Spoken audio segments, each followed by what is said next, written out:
Hey. What? Let's go. This show fucking stinks, and the fact that you listen, we are very, very thankful for it. AJ, you never cease to amaze me with your toxicity, pal. You got a couple of these? God damn it! What the fuck are you doing? Fuck Boston.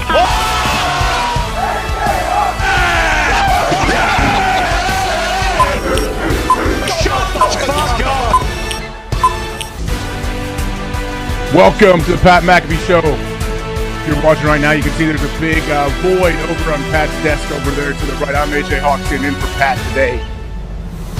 Football! Okay, we're a little behind, boys. Sorry about that. I was a few seconds behind, but I don't want to alarm anybody. Pat is not here right now. I got a text early this morning. I think he has a little bit of that bug that's going around, doesn't he, guys? Yes, he does. Mm-hmm. A little bit of a Something's stomach happened. bug. I had to pick up my daughter from school a couple days ago. There's all kind of stuff going on there. People are getting sick, dumping, puking their life away. So I don't know if that's what he's doing right now, but hopefully, thoughts and prayers to Pat. Hopefully, he's doing all right back at home. Absolutely, yeah. I mean, like you mentioned, it's going around. He was a good guy, so he didn't want to get anyone else sick, so we appreciate that. Hopefully, he does feel better. There's nothing worse than expelling from both ends. There's just nothing worse. At the same time? Sometimes, yeah, I've been there before. Same time. Euphoric, though. Afterwards you feel absolutely incredible. But when you're in the heat of it, oh boy, oh man, it stinks. You know what? I don't know if he feels euphoric right now. I don't know if it's a weight lifted off his shoulders. But boys, I don't know if you are aware, but Tom Brady has officially retired for good from the NFL. As Boston Connor stares at me, Con man, just before we run Tom's retirement video that he filmed from the bluffs or the sand dunes of a beautiful beach with condos and nice places behind him. What are your thoughts? What's everyone's thoughts around the Boston, the Massachusetts area? Well, I don't know if I reflect everyone's thoughts because I hated the guy for the past 3 years. So I'm happy to be back on the, Tom's the best. He's, the greatest quarterback of all time. Love the guy to death. I can finally hang up the 2 Super Bowl posters that, I got framed the first time he retired because after the first time he retired, I said, cool, now I can get these framed. Now I can hang them up. I don't have to look at them and, think bad thoughts. Then, obviously, for about a year now, I've had to just put those 2 posters on the top of my fridge. They've been sitting there in their frames for a long, long time. But no, I mean, I think everyone universally thinks Tom Brady's the greatest, football player of all time. Who knows where he ranks in some people's minds? I heard the Sports Pope this morning saying he's not even the greatest regular season quarterback of all time, which when you look at the numbers, playoff quarterback. It's hard it's hard to argue with him. But no, I think overall, especially people in New England, they love Tom. They always have. I saw some people say, sign to the Patriots so he can retire, with the Patriots. I don't think that shit matters, especially when you don't even have to pick a franchise when you retire, right? It's not like you go into the Hall of Fame as, one player or the other. But no, I think everyone universally just loves Tom Brady, especially once he left New England. I think everyone who was outside New England realized, we don't hate Tom Brady. We hate the Patriots. They're 2 completely different things. But no, it's good to see him end. I definitely think the Bucs now enter to that conversation of, what veteran quarterback are they going to bring in or if they're going to draft a quarterback. But no, it's good to see Tom happy. Obviously, he was emotional. Maybe he is really done. It does seem as though this is it for him. It's a bummer what, has transpired in his life over this past year. But I think everyone's happy for Tom, AJ. Aren't you?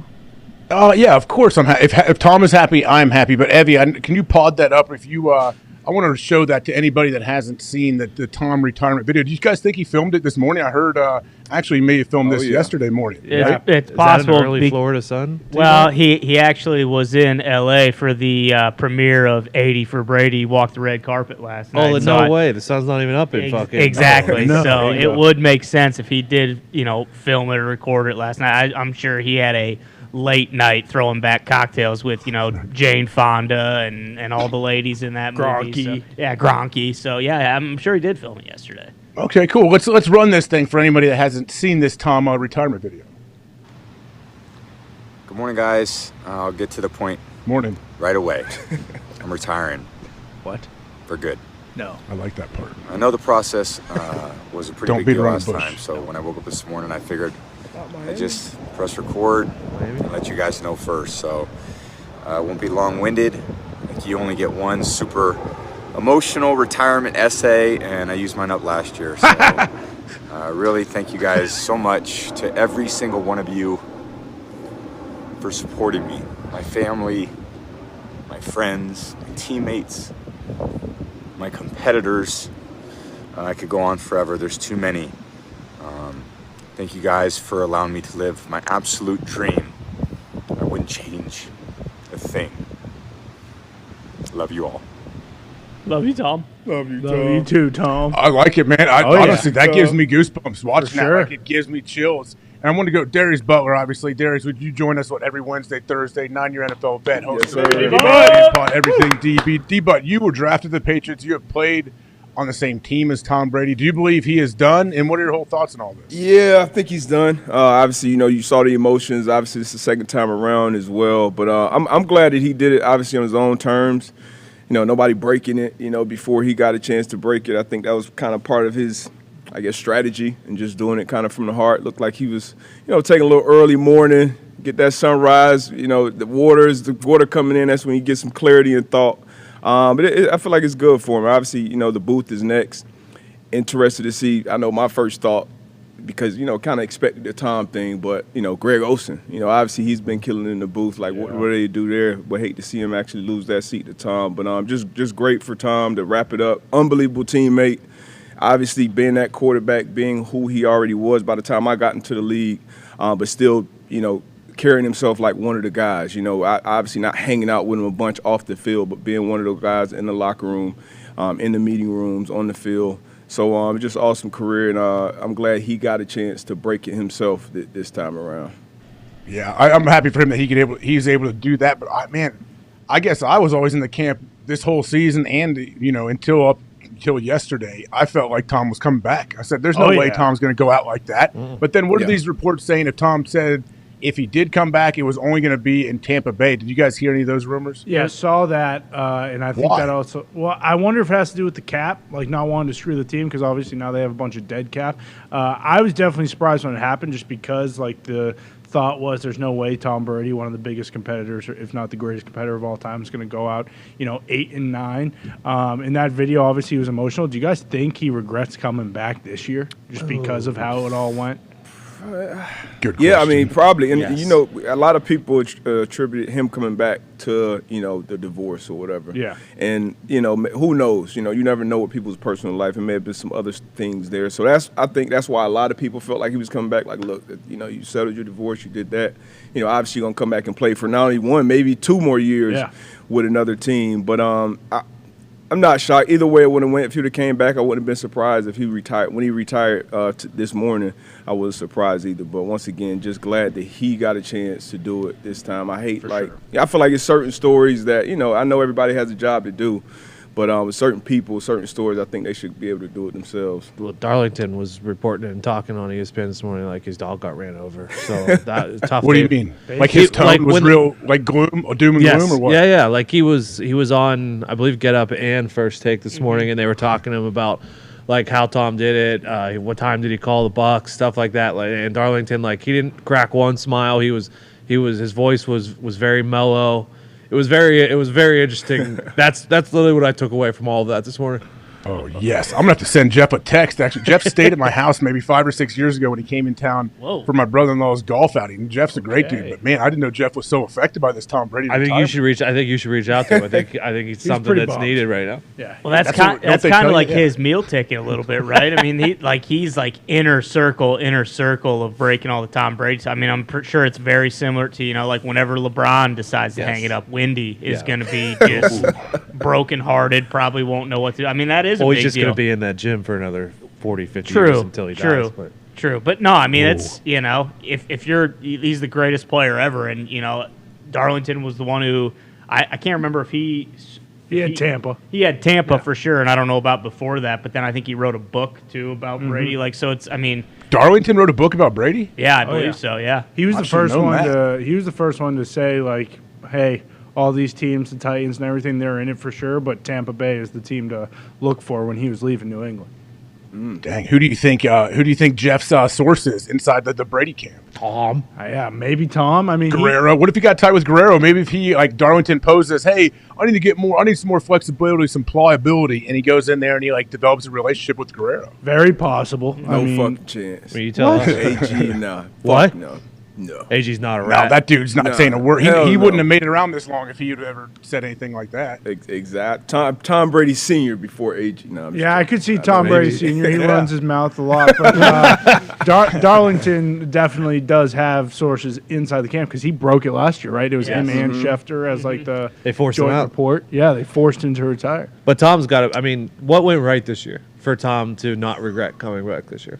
Well, the only thing I can remember is when they would win some games like midway or like towards the end of the year, I guess midway towards the end of the year, when they would won a couple games and Tom was actually able to be happy for winning a game. Remember they had a couple games where Starting they in looked Germany. like garbage. They looked like garbage for 3.5 quarters. They put it on. Tom comes to somehow finds a way to lead a drive to win the game when they haven't done anything all day.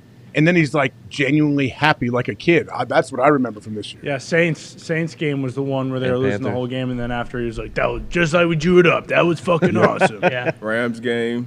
Yep. Yeah, those are basically the same exact games. Yep. End of the Yeah, game. Aaron Rodgers and the Packers had a few games like that this year because it was such an up and down season, especially early, where I'm like, man, you guys can actually enjoy a victory for once because it's been so routine. I'm like, hey, we always got to be like anxious and nervous for the next one. We can't celebrate this one because we always have another one coming up. I think it's cool when you can actually enjoy a win. Well, and his like career is so great. We were talking about this kind of a little out there. Like, I don't think anyone's gonna look back and be like, "Well, remember Tom's last season? He kind of fucking stunk, No, and no you know, chance. they went 8-9." Like, he's done so much that I mean, they could have gone like 5-12 this year, and it'd still be like, "Well, you know, it's Tom Brady." I bet we'd still be thinking he's playing next year if they went 5-12 too. Well, and I assume that's part of it too. Is like, you know, yeah, they went 8-9 and made the playoffs this year, but I don't think he wanted to be one of those guys who decides like, you know, playing for two teams is one thing because he won a Super Bowl and he never got to be a free agent, so he got to experience that. But then if you go to like a third team, if he were to go to Vegas, and who knows how that would have potentially played out, but if he goes to Vegas and they go 7-10 and finish third in the division, like I don't think he wanted to be one of those guys where it's like, oh shit, I really should have retired 2 years ago, and instead, you know, I can't give it up. And now people will remember, like, oh shit, you remember when Tom went to Vegas and kind of everything fell apart and he was forced out as opposed to being able to walk out on his own volition. I don't think he wanted that. Yeah, and his 3 years in Tampa were obviously successful. You know, you won the Super Bowl the first year, the second year individually. I mean, second year you're runner up for MVP. And then this year, I think he set a record for completions and attempts in the season. So he didn't go out on top, didn't go out with the Lombardi in his hand, but still went out like, hey, Brady was still a bad motherfucker on the field. So as a competitor, I'm sure that helped. Yeah, and people forget, like, you look at Tom and you split his career into three different. He could be in the Hall of Fame three different times. Yeah.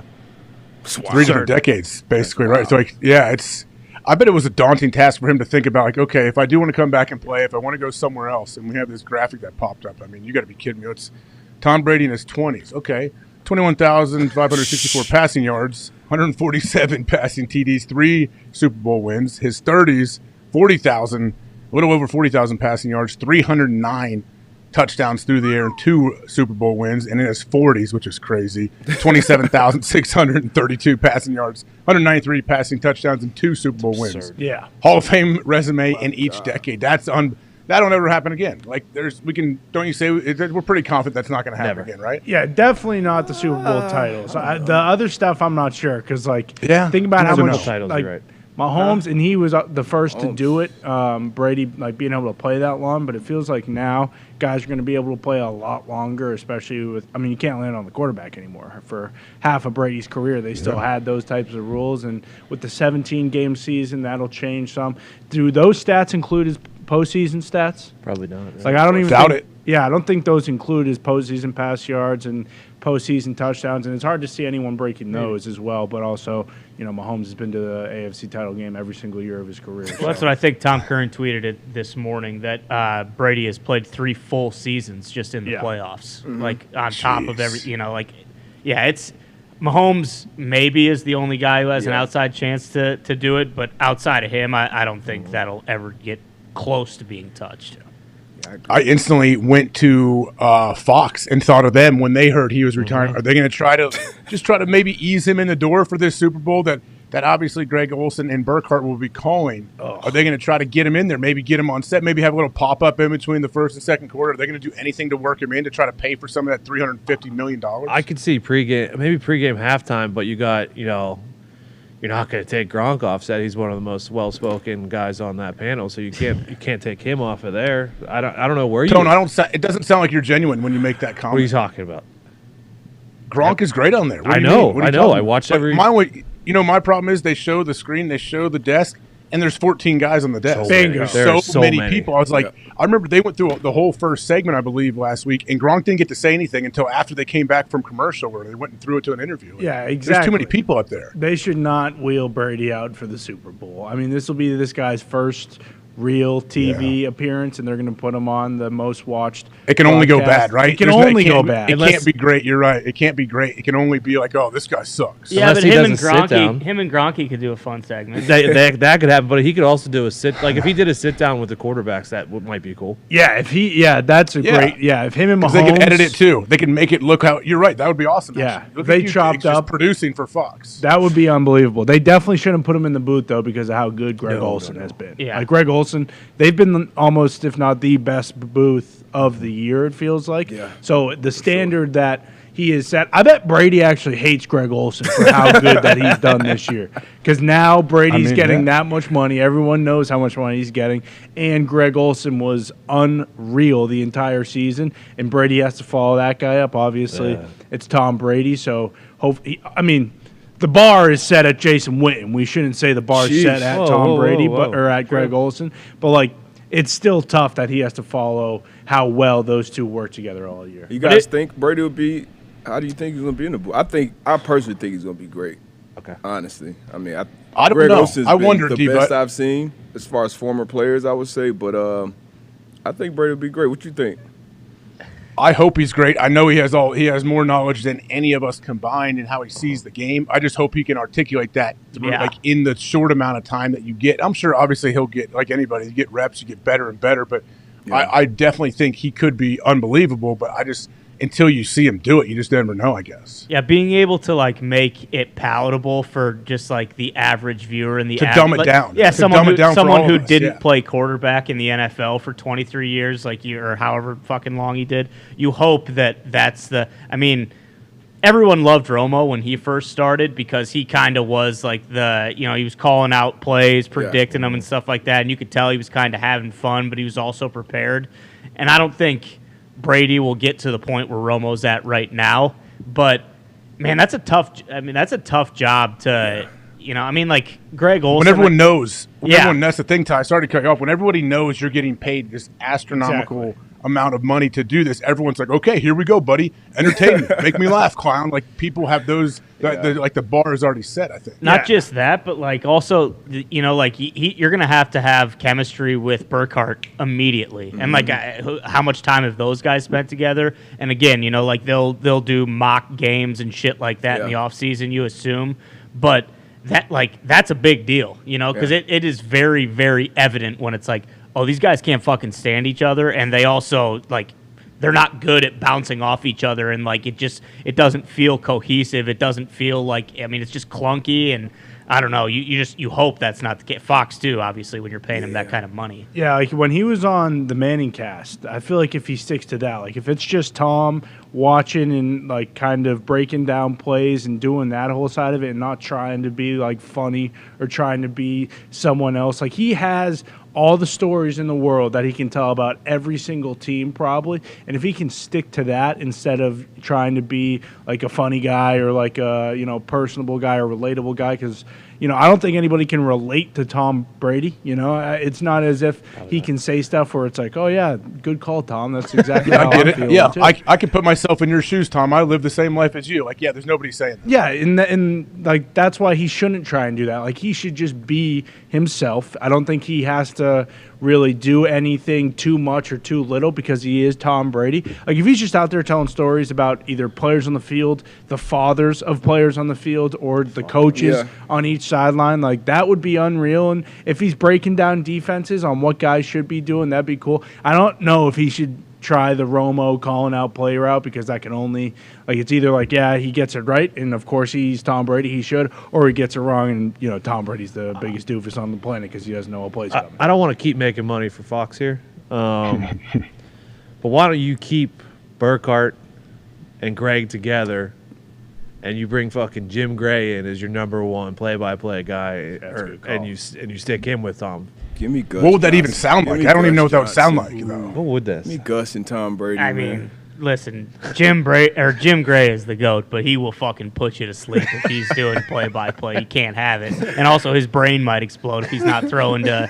Morton's or, you know, Amex or whatever, like every 10, 15 minutes. So I don't think that's going to work. But they do have, I mean, I'm assuming they didn't think that they were going to have any issue and this would just be a seamless transition. Like, they have a legit, you know, what the hell are we going to do here? Because Olsen's unbelievable. I mean, if they were to trade, like, it's not fair to him. If you're him, it's like, hey, fuck that. I'm not doing the number 2 game. Like, you know, I proved myself. He knows that, though. Didn't Greg even say it on the show, though? Yeah. He knew what he signed up for, though, so he understands. But it would be really weird to see Greg get bumped down to number 2 crew because he's taking the whole country by storm, I feel like. Yeah, I also don't know if people thought he would be this good this quickly.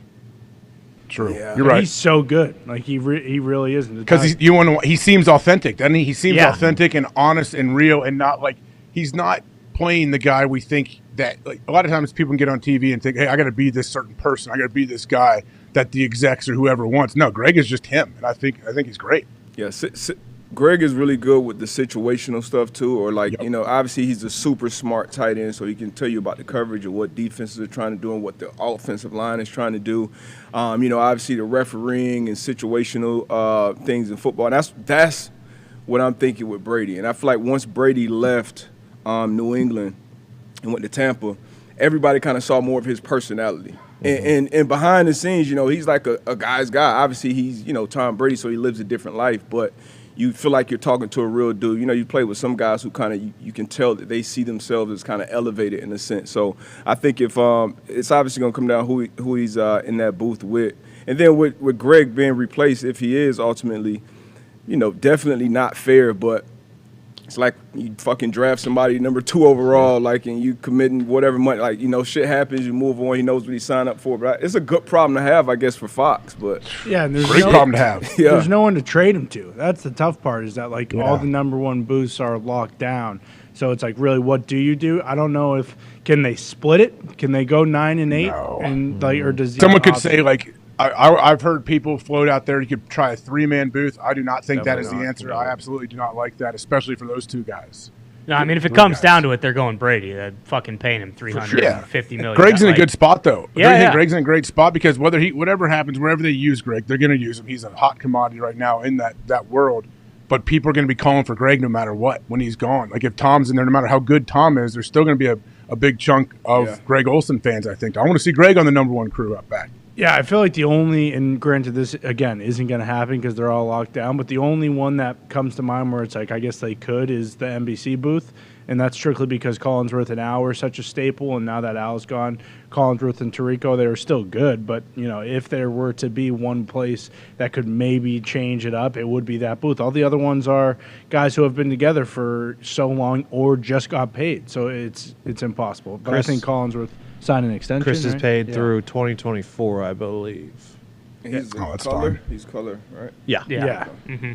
So it really is a terrible situation for Greg. I wonder if he, like, there's no point for him to go to, like, college or anything. No. Like, he's a number 1 booth guy. It's really just the worst situation for him.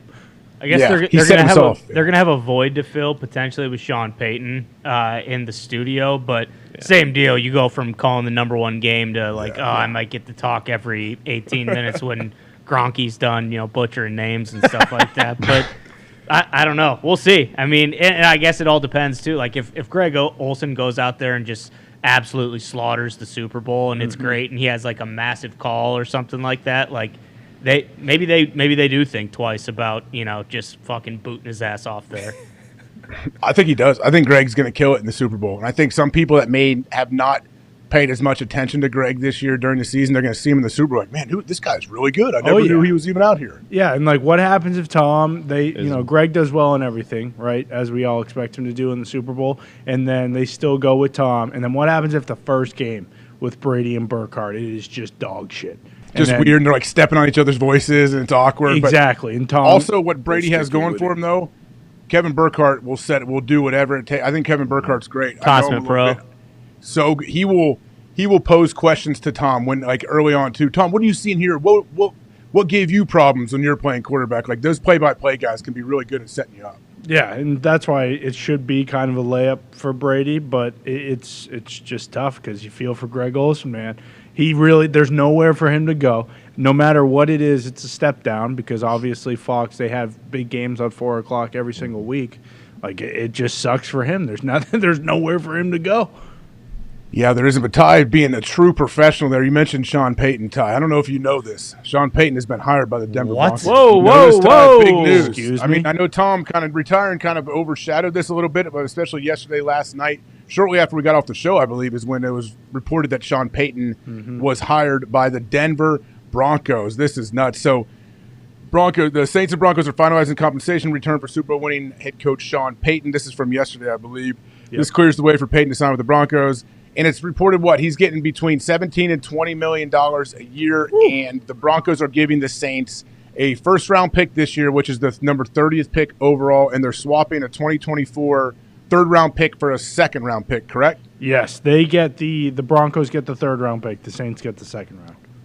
Okay. What do you guys – is that I've heard people saying that's not enough. The Saints did not get enough for giving up Sean Payton. The 30th pick – first-round pick sounds amazing, but when you hear it's the 30th, that changes, I guess, your opinion a little bit. It's enough. I mean, he was never going to go back and coach for the Saints. So in my mind, it's like when a player is never going to go back and play for that franchise, and they get whatever they get, and people say it's not enough sometimes or whatever. But like if Sean Payton was never going to coach there again, then a first and a second, in my eyes, is enough.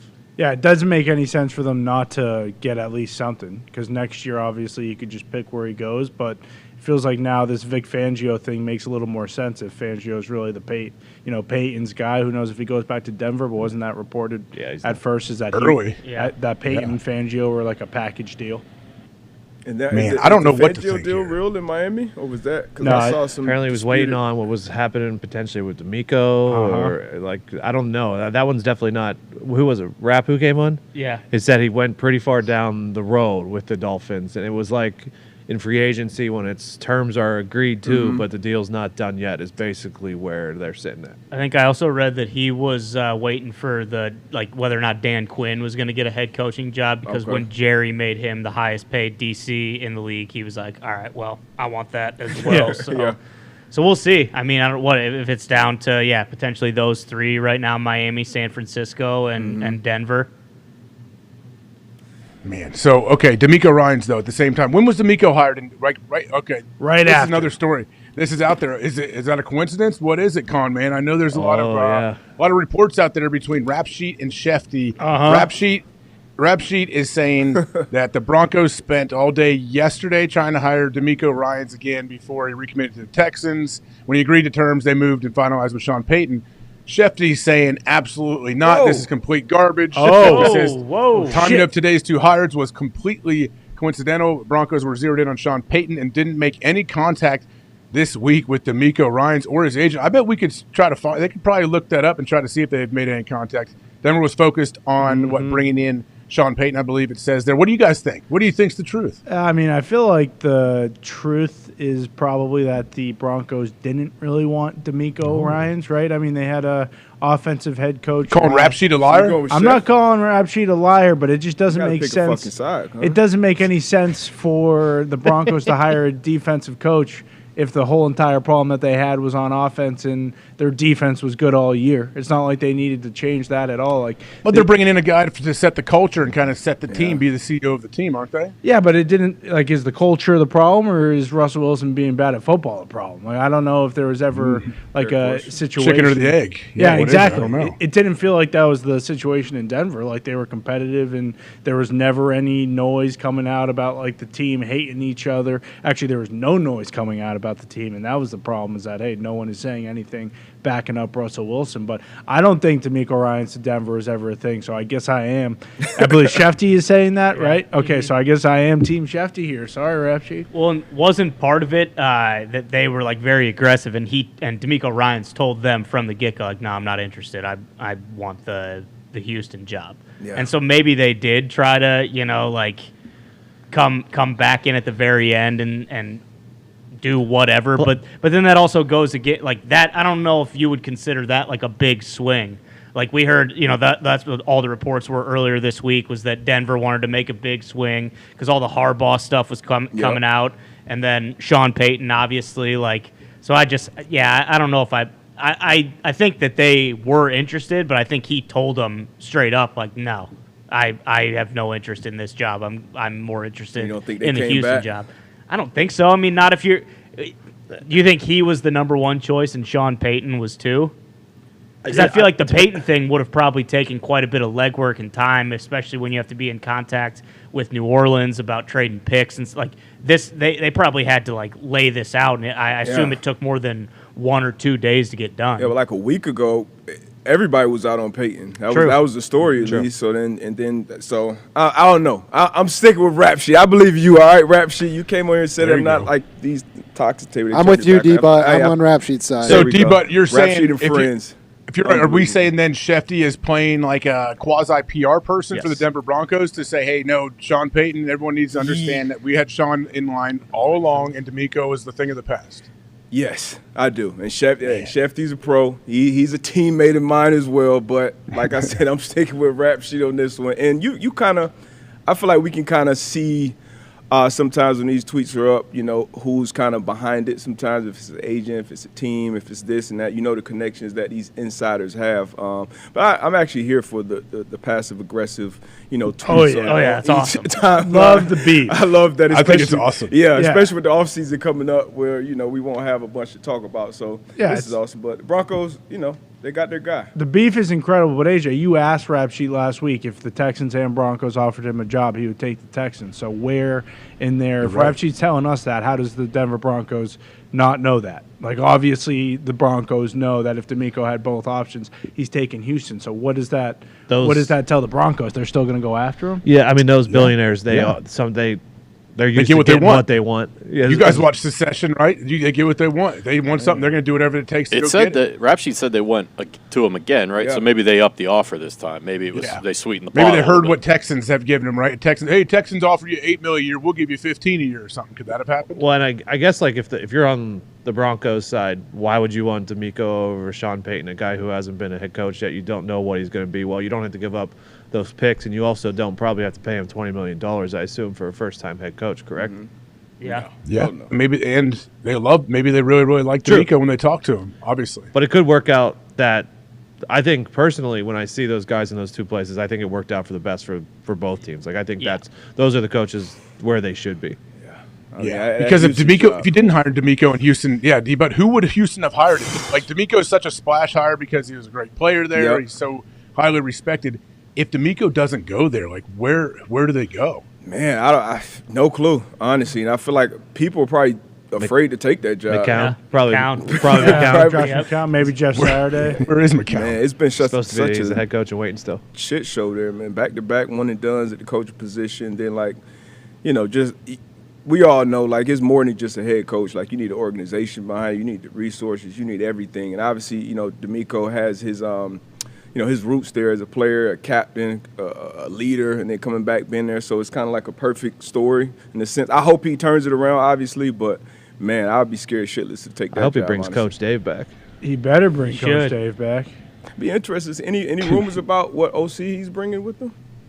I assume someone from San Who's available? San Fran. You could get some position coach, right? You'd have to get a quarterback coach that can interview for an OC job because you can't take an OC and have him interview for your OC job. Yeah, and that quarterback coach is probably pretty damn good because of all the quarterbacks they had in San Fran this year. And how It's Brian Greasy. Yeah, it's Brian Greasy. Okay, of course. Yeah, Greasy's a genius. Bring him in. How long has Greasy been coaching? He hasn't been like coaching a that year. long. He just I got think off just- TV. Yeah, it's his just first this year, year. I think. Yeah. Yeah. He left the OC Monday Night job, Football booth for that job. Yeah, they couldn't hang on to him. That's kind of the route that Kellen Moore took. Kellen Moore, player, obviously backup, and then he was a quarterbacks coach for 1 year, maybe 2, and then In went straight to Denver? OC. No, in Dallas. Oh, really? Yeah. Mm-hmm. So Well, yeah, he was 'cause- Dak's backup. Because Clapper was calling plays, right? Yeah. Oh, yeah. Who's that?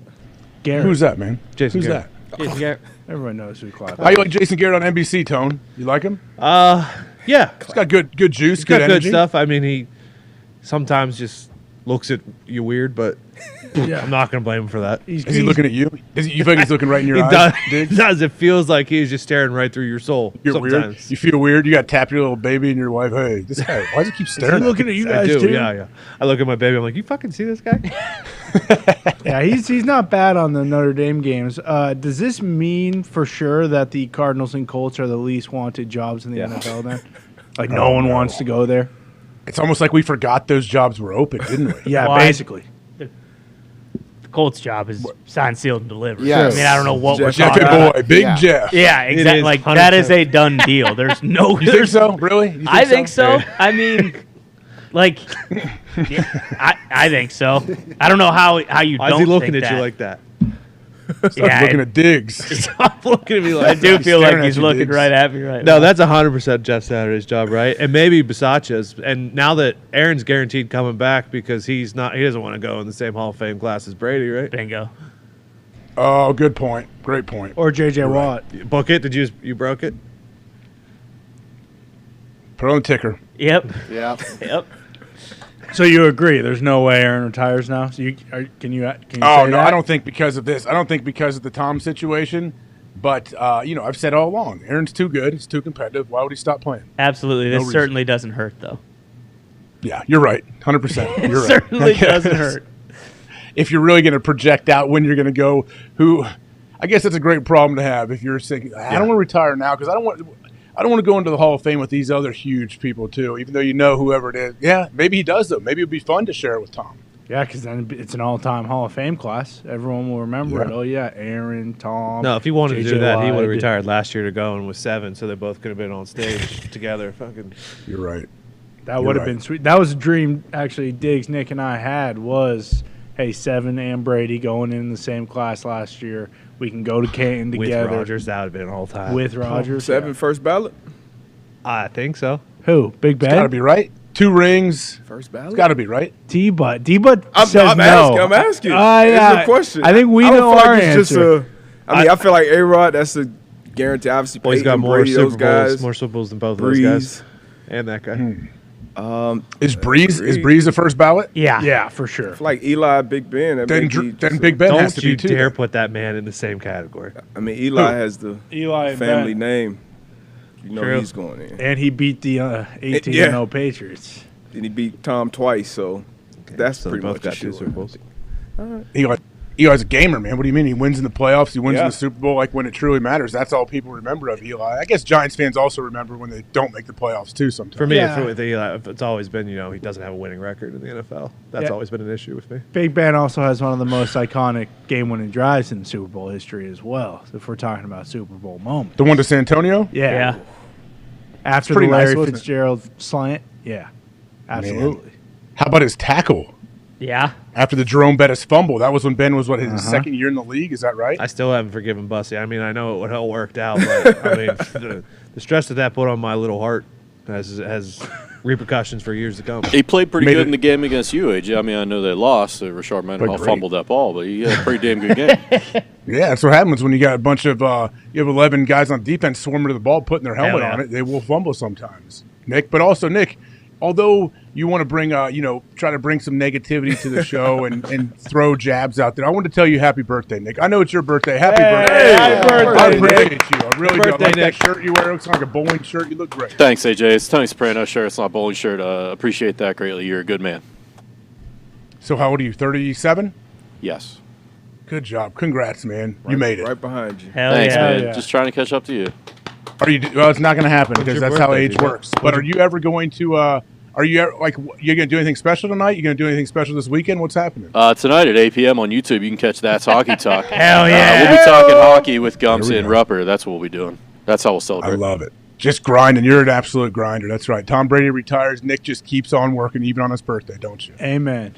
It did make my birthday that much better that Tom Brady retired today. Thank you, Tom. It doesn't matter. But you don't have a rivalry with Tom anymore. It doesn't really matter, does it? It felt good. I'm not going to lie.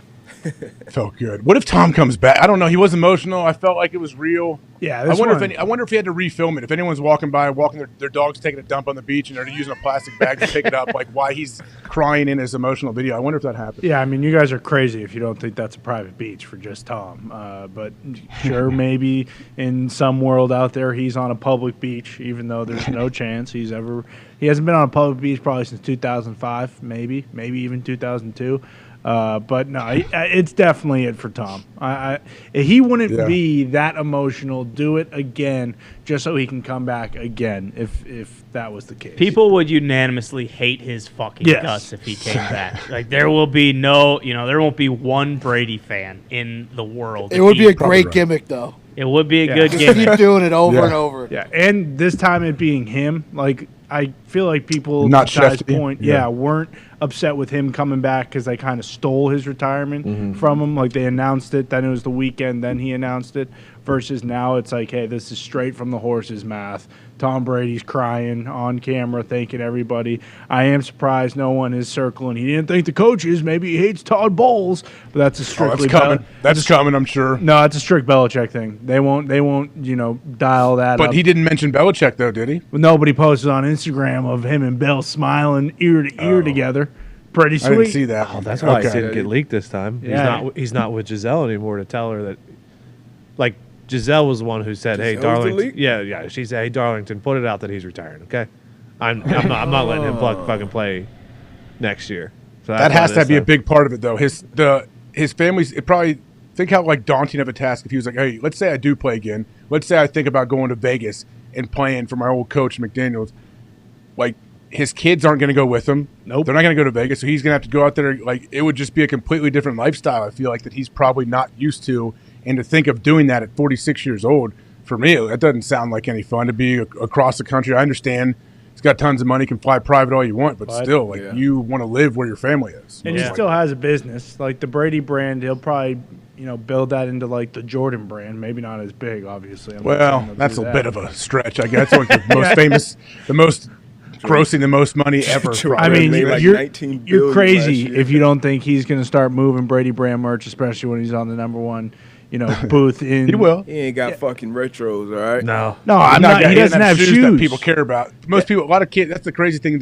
Just think of the Jordan shoes alone. There's all these. I remember I was in Cincinnati. This is 2014 or something. So this is not recent. And there was multiple guys on the team like, man, tell you the truth, I've never seen Jordan play. Like I've seen some clips on YouTube and stuff, but I've never even seen Michael Jordan play basketball.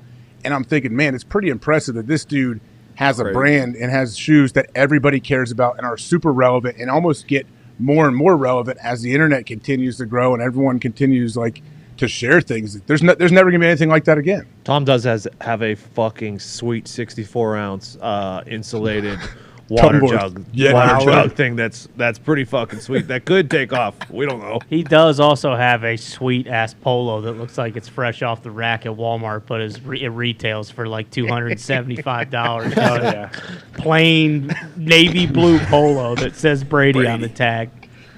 Is that you know how Tony Romo likes to wear the hat, either like a starter hat, Jim? Is that starter though? It has like nothing on it. I wasn't sure if it was his or what. It used to be starter, but you're right. When he started doing like the Corona commercials, it was just like a navy blue ball cap. I don't even know where you find one of those.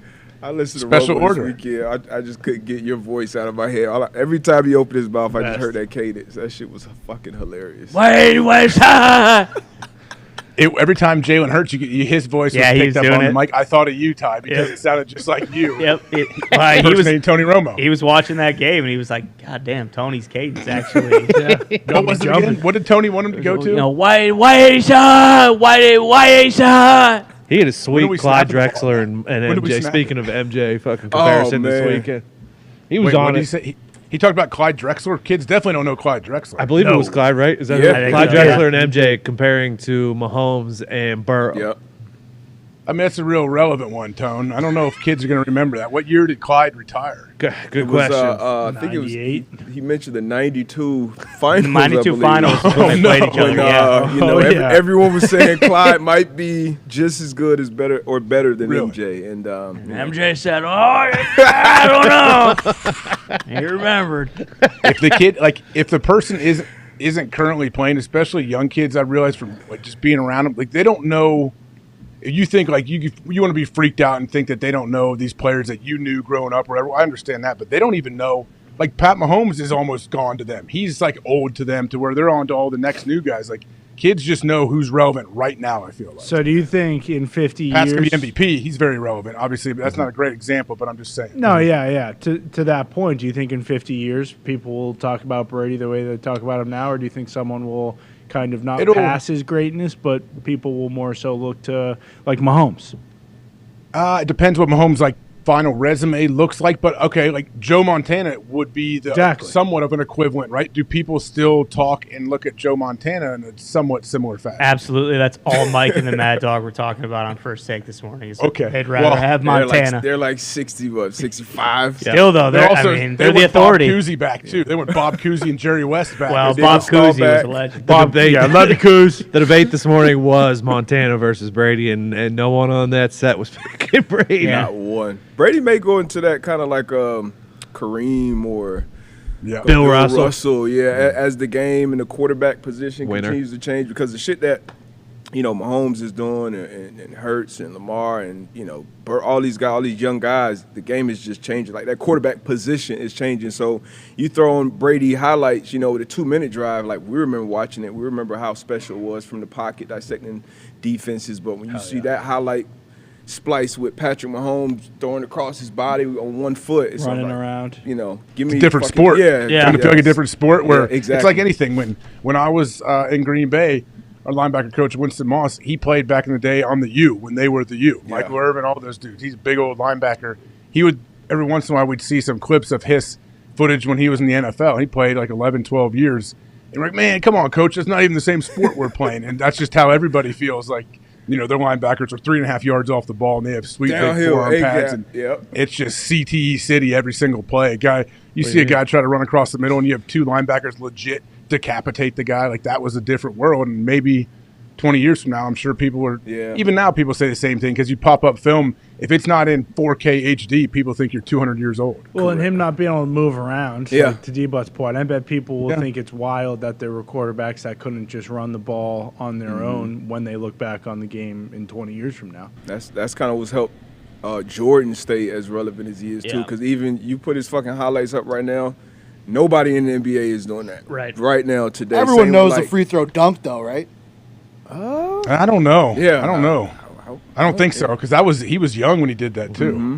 Yeah, that was early on. 80? There was a ridiculous stat that came up yesterday, and it's Jordan, and I say that's just because Brady is going to have ridiculous stats forever, whether it's in-season stats or, and granted, his touchdown season got passed by Peyton Manning already, but people will still talk about those stats. Just like Jordan, I think, had 14 or 15, 50 point 17 50-point games before he was 25, and the next most is 5 games. So there will always be those random stats that pop up, and Brady's just on that list of people, and that's why maybe no one will ever forget him, especially with the 7 Super Bowls. But his style of play, he was probably the last one. Because even Aaron, Aaron can move around and run. True. And Aaron is kind of the last guy from the Brady, Big Ben, all those type of quarterbacks. So we'll see. But it's hard to imagine 7 championships ever being passed. So that's why no one will probably ever forget. We'll also look at this year's draft class. There are no pocket. You say C.J. Stroud is a pocket passer. He runs a 4.7 still. There really aren't guys who in college who just sit back there. There's not Peyton and Eli. No, that guy doesn't exist anymore. Even Mac Jones runs a 4.7. You have to have at least a little speed. Trevor Lawrence, exactly.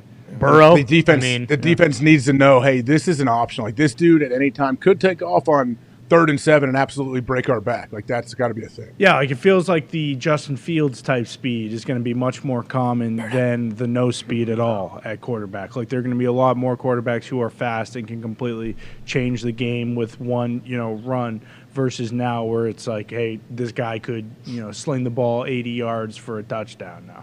Only thing that can kind of extend that quarterback, that pocket, is the rules, how they continue to protect them. So I'm sure it will be a guy or a few that'll come up and just fucking throwing darts from that pocket and not be very athletic.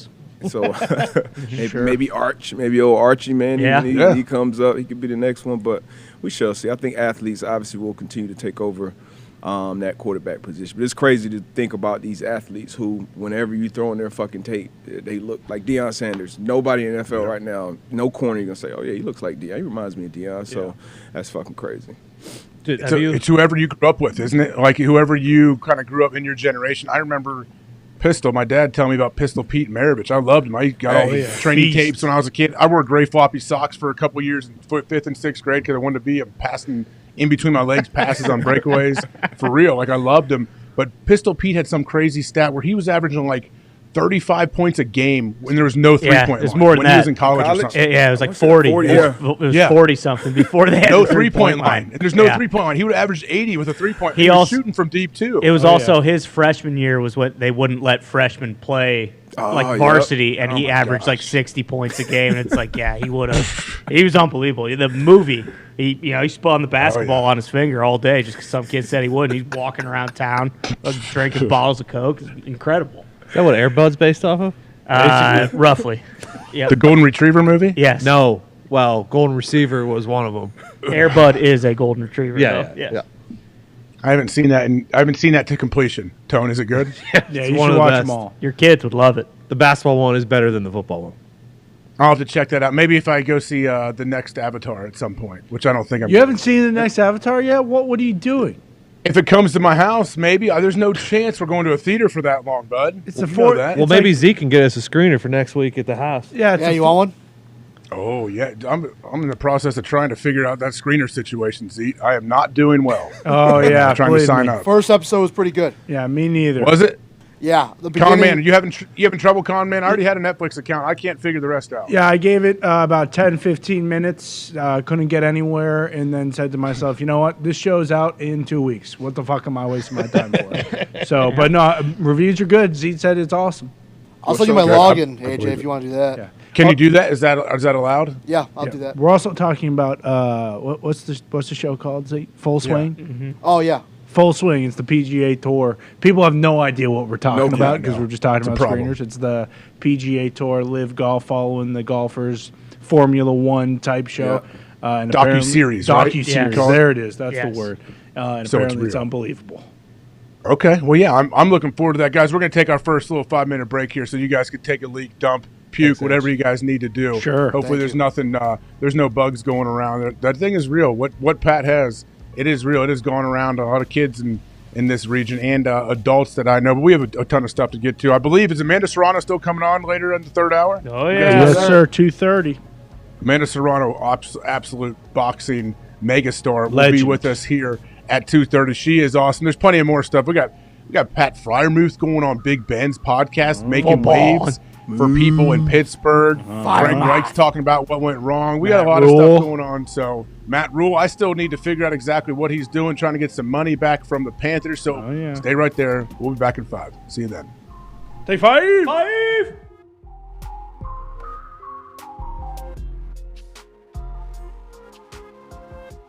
When Mark Ingram runs out of bounds about a half a yard short of a first down in the fourth quarter, when you're up 16-3, 6 minutes left, goes down as if he's injured. Mark Ingram has since put a tweet out saying, I should have got first down, that's 100% on me. They end up not picking up the first down on the next play. Tom Brady gets the ball back. Deep ball, pass interference to Mike Evans. How you doing? Keep him moving. 3 and out on the other side. They end up fucking scoring again. The Tampa Bay Buccaneers, in the final 4 minutes of this game, took this thing over. Here's the moment that the Tampa Bay Buccaneers faithful, whenever they're down 6 with 2:40 left, and Tom Brady gets the rock back, They know what's in store. Not only is Julio Jones going to make a catch, a big one. Is Julio Jones still on the team? Yes, he is. Then a touchdown pass to Chris Godwin. Here we go. The Tampa Bay Buccaneers are an extra point away from taking the lead. Holding. Oh, no. Offense. Donovan Smith does a hold, which is something he does on a regular basis, which calls back a touchdown to Chris Godwin. 8 seconds left. What are you going to do, Tom Brady? 3rd and goal. 16-10.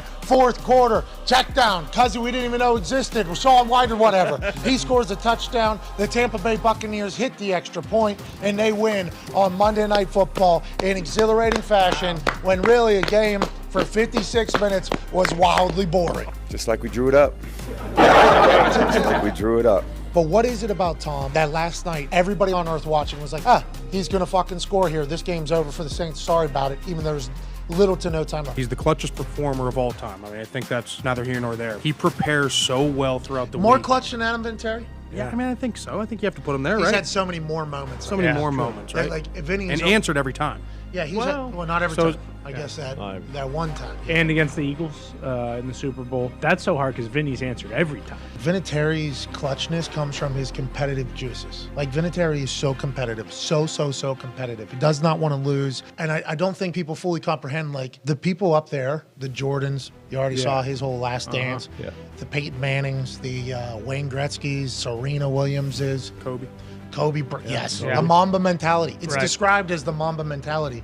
What that is just being more competitive than fucking everybody else. I think it all revolves around the competitive juices. Is that what you think it is with Tom or no? I think it's a little bit of that, but also same thing, going back to Kobe, right? Like whenever if you guys saw that Redeem Team or whatever on Netflix, and they're all going out and having a good time at the club or whatever, and he's shooting shots at like 6 a.m. and they pass him coming in the night before. That is Tom. Like they are so prepared. They care so much. They want to work on every little detail that when it comes to the game, when it comes to those situations, they have no excuse because execution is the only thing that matters. They have all the answers to the test.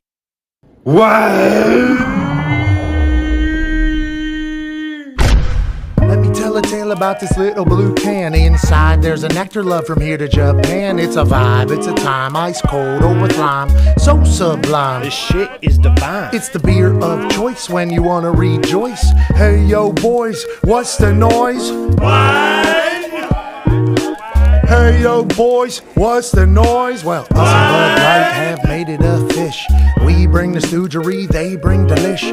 Feels like a genie just granted us a wish. Cause for all of us, it was love at first sip. Now be a bud, tell a bud to grab some Bud Lights. Go and Drizzly Code is what? $5 off tonight. Go and Drizzly Code is what? $5 off tonight. Cause if you're living life right and you're drinking Bud Light and you wake up in the morning and you fight the good fight, then you're doing A-okay, doing A-okay. Matter of fact, you're doing great no matter what they say. Now, be a bud, tell a bud to grab some Bud Lights. Go and Drizzly Code is wide, $5 off tonight. $5 off tonight. Wide.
Hey, What? let's go.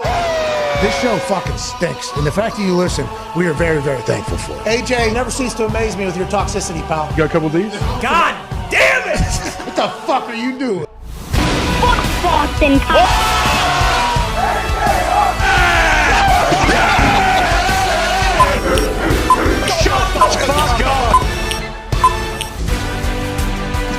Wednesday, February 1st, this is the Pat McAfee Show. I'm AJ Hawk sitting in for Pat as he is home with a bit of an illness today. Hopefully he's healing up and feeling pretty good. Maybe back tomorrow. Football! Okay. Tommy's getting a little bit better, boys, on my end. That's good. We're going to try to figure this thing out, but we hit a bunch in this first hour. Obviously, Tom Brady retires. That's the biggest news out there worldwide. I would imagine people are probably emotional. They're upset. They're happy for Tom all at the same time. Tom can go start his career with Fox and hang with his family, do all of that. We know Sean Payton was hired to the Denver Broncos. D'Amico Ryans goes to the Houston Texans. And there's a couple teams left still without a coach, guys. Who are those teams in the NFL right now trying to find somebody? Cardinals and Colts. Bingo. Cardinals and Colts, last two right on the docket. Frank Reich went to the Carolina Panthers. He was hired there. So Cardinals, Colts, Head coach. good luck. Yeah, head coaching coach wise, because positions. there's still some OCs open. I forget if the Commanders are OC. No, they are hired, or they are interviewing, I believe, Anthony Lynn right now. Yeah, so there are still some other positions open, but head coach wise, yeah, Cardinals and Colts are left. Really, just Cardinals. luck 'cause to- it's Saturday. Yeah, just Yeah, right. We know Jeff Saturday. Hey, Shoe in. I mean, okay. I know I already asked you this before, but do you really think that? Like, I guess if you're the owner of a team, if you own a team that's worth many, many billions of dollars, and you're making the decision, right? It's up to you, right? So you got to go with your gut. Is that how this works? Yeah, he's got the inside track. It feels like Saturday does because of Irsay, but also I think they haven't hired Jeff Saturday yet because it feels as though not everybody wants Jeff Saturday. So maybe they won't end up hiring him. But if it were up to Irsay, I feel like Saturday would have been the coach 2 weeks ago. What if Jim was watching the show yesterday and heard Aaron talking about fucking Paisan Richie Bisaccia? For real. I'd bring him in for an interview at least, wouldn't you? He already I'd be is. Curious. He was already in the second interview. Oh, you're right. They had 7 guys in the second round of interviews, so they still have some. I think, did the Eagles OC, Steichen? Yeah, Steichen got Shane another one. Steichen, Yeah. Callahan, the Bengals OC, Richie, Saturday, Denver Broncos. Raheem Morris, Denver Broncos defensive Evero. coordinator. I like Evero. Raheem. Yeah. Evero. Yeah, man. I like Raheem. I was in my short stint in Atlanta. Raheem was there coaching wideouts at the time, I believe. And man, I like that dude. High energy, very, very smart. Guys responded, held his dudes accountable. I was impressed by him. I hope he gets another gig. Who do you want for your alma Head mater, coaching D-Butt? experience. Yeah. You know what? Fuck it. Stick with old Jeff. Stick with Saturday. Yeah, let's go. Let's go. It'll kind of be right along the trend and the theme of this offseason. Frank Reich, he went back to his fucking roots. Sure. D'Amico Ryans, Yep. he's back to his roots. Jeff Saturday, Jim said it. Hey, he don't hire fucking losers. So, Chuck left with a winning record. Frank left with a winning record. Bring Saturday in there, man. Maybe bring something new. Get some accountability in there. Obviously, you got to – coaching is all about, who you surround yourself with player-wise and then obviously coaching staff-wise as well. So it doesn't seem like – they've brought everyone in there, and I don't think you're going to convince Jim otherwise at this point. Go ahead, officially hire him, sign him to a nice 4 or 5 year deal. Isn't that the toughest thing, too, is like – obviously, guys are looking for opportunities, but it's not like Saturday has like some extensive list of guys he's coached with in the past previously. You basically have to build a staff from scratch. Like most of his guys are guys he And most played people with. have jobs. They have jobs right now, too. Yeah. That's the hard thing. How do you hire – say you have a group of guys that you'd like to bring in. Most of them are on staff somewhere and probably can't even interview. Well, and that's why, too, it'd be interesting to see what the current staff of the Colts would do because obviously he still has those guys on there. Reggie Wayne's there, right? They said a lot of guys there. Bubba Ventrone is there. Like, would those guys stay or would they leave? Because if they were to leave, that's a pretty damning endorsement of Jeff Saturday. But it feels like the Colts are one of the better, or out of the two, between the Colts and the Cardinals, the Colts are a better spot to be just because, you have that top 5 pick and you can kind of shape the team how you want? Or do you think the Cardinals are because they already have Kyler Murray and they have some foundational pieces? I think it depends if you're a fan of Kyler Murray and what he is able to do. He seems like a very polarizing figure in that building and outside of the building. So if you can build a good rapport with Kyler and be super tight and like you guys could see things kind of in the same way, yeah. But I don't know if there's many people out there that feel like they could do that right now, at least. I'm right there with you. But I always lean towards give me the quarterback that has shown me they can ball in the big leagues, and we can kind of figure it out from there. I think the Colts have the better roster. Another thing that comes into play is like pay-wise. Like I don't think Colts are at the top of the league when it comes to paying assistants. You mentioned like who would Jeff hire? It's a big deal. Yeah, for sure. So when we went to training camp earlier this year, spoke to Jeff for probably about 10, 15 minutes, and he was talking to me about getting with that 33rd team because of all of the connections of former executive, former coaches, players, et cetera. So I'm sure he's been on that, so I'm sure he has some connections there as well. Maybe you recycle somebody who's maybe been out of a job for a couple of years. You know, who knows? These guys are always itching to get back in the game. But it'll be some good coaches out there, and they're always going to be lined up for these opportunities. It's only, 32 OCs or quarterback coaches or DCs or whatever. So what if Jeff does what they did with MCDC and he bring Gary Brackett back and you come back and Dano's calling plays? Yeah, maybe. Well, and that's the biggest thing. Like, who is the OC going to be? Like, because who's left that is a proven OC? Yeah. Who's calling the plays? Yeah, who's calling the offensive plays? Parker, that's my number one question always. Who is calling the plays? Parks Frazier. I don't know if he's going to end up getting that OC gig, but if they don't have like kind of a bona fide or at least an established guy as the OC, do they have any sort of hope? I think everyone knows where I stand. I think they're going to suck for the next 50 years. But if they don't hire someone who can call plays on offense or defense, like, do they know what they're doing? Well, especially offensively, if you're gonna fucking have a rookie quarterback, like you need to have a guy who isn't an also ran who's at his 8th spot, being an OC just because he knows a bunch of people and has gotten a you need a guy who is eventually probably going to be a head coach. Otherwise, you are going to suck for the next 15 years. Yeah, I mean, you do got a top. You have a top 5 pick. You have on paper they didn't play well last year, or really the second half of the year before that either. That offensive line. Still got Jonathan Taylor, who has shown that he's can be unbelievable in this league. Had a down year last year, but I wouldn't be surprised at all if he bounces back and be one of the best running backs in the league again. Bunch of young weapons outside. So once again, I think you got a good roster. The culture is definitely going to be important, and obviously the quarterback. You don't have a chance without a quarterback. And to y'all's point, who's going to be developing this young quarterback? Yeah. That's been the common theme. Even David Tepper, he had kind of like a presser or something yesterday. He kind of just said it out loud, like, hey, look, every year we're in there and they changing rules for the offense. So I went with an offensive guy, and I was looking for an offensive guy to, run this team. So, D-Butts, I have a question. What's up, you mentioned culture, and then Pat's talked about before how it's kind of become like a cliche thing to say. Yep. What does that entail? Like, if you could kind of summarize, what is a good culture? I think in its simplest form, accountability and communication. Communication from the top down. Like, it's no break in communication.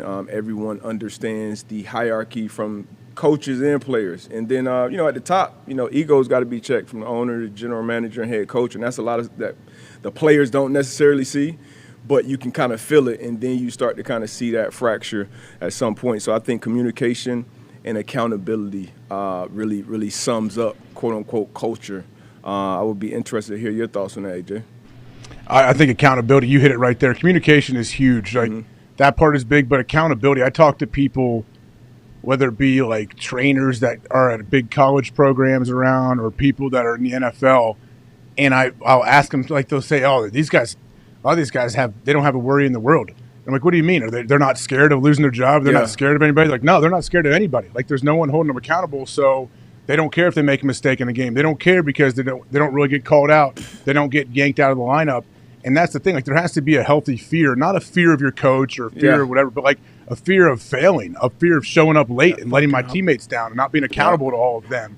And when you lose that, or if you come in as a coach and people see like guys walking in a little bit late to meetings and doing this, and if you let that slide even once, you're screwed. You lose, the team's done. Like, the team is legit is done, and the team can collectively be like, yeah, we like this guy. We don't respect him, though. Exactly. Like, that's not a good culture. And then your coaches, your position coaches, too, when you have a good culture, your position coaches are all on the same page. And even if they don't agree, sometimes you'll install something with your position coach, and guys are like, man, like, why are we really playing it like this? That puts us in a tough spot. And a bad position coach or a bad culture be like, hey, guys, like, hey, old Billy, whoever the coordinator is, that this is how we're going to run it. Yep. And yeah, does it suck? It's terrible. Whatever. We're going to do a job. But if you're like another position coach that like has a lot of respect, and they're like, hey guys, I understand like things aren't perfect always, but you got to think of the greater whole of the team, the greater good. And we may be hung out to dry a little bit in this one specific situation, but every position on this field is going to be in that situation at some point. And it's up to us to do our part when that, like, just little things like that, I think day to day, those things add up. And I think when you have like a healthy fear of, hey man, this is no guaranteed. They could yank me out of the lineup tomorrow and I may never play football again. Like, that's the thing. It's a privilege being there. And one of my good friends who I played with for a while, he went into coaching. And he was like, man, D-Butt, like, a lot of these coaches are scared to coach these dudes. Like, they're scared of the players. It wasn't really like that with us. It didn't matter where you were drafted, where you were on the depth chart. Like, you were going to get coached. You want to get coached hard. And I remember Coach Prime, when he came on here, he told Pat, like, these kids still want to be coached. Like, players still want to be coached hard, but these coaches are kind of shifting as well. So I think that'll be huge.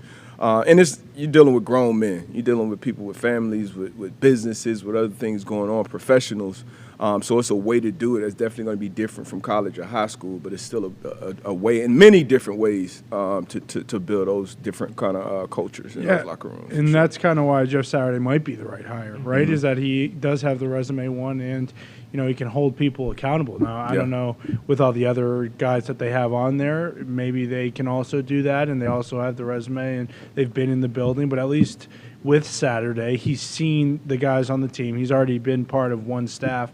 Maybe he and to D-Butt's point, he was there at training camp too, so maybe he did see in training camp some signs on the wall or whatever the hell you want to call it of what might come during the regular season if they start to hit a slump, which they ended up doing, and maybe he can turn it around. But also, if he's not calling plays on offense or defense and they have success and then those guys get plucked, like, it really is up to Saturday to kind of set that culture and make sure that they get off on the right foot. Because if they don't, again, and they start 0-3, 0-4, and Saturday is the guy, and they're glued to him, it's not like they can get rid of him, this next year after hiring him.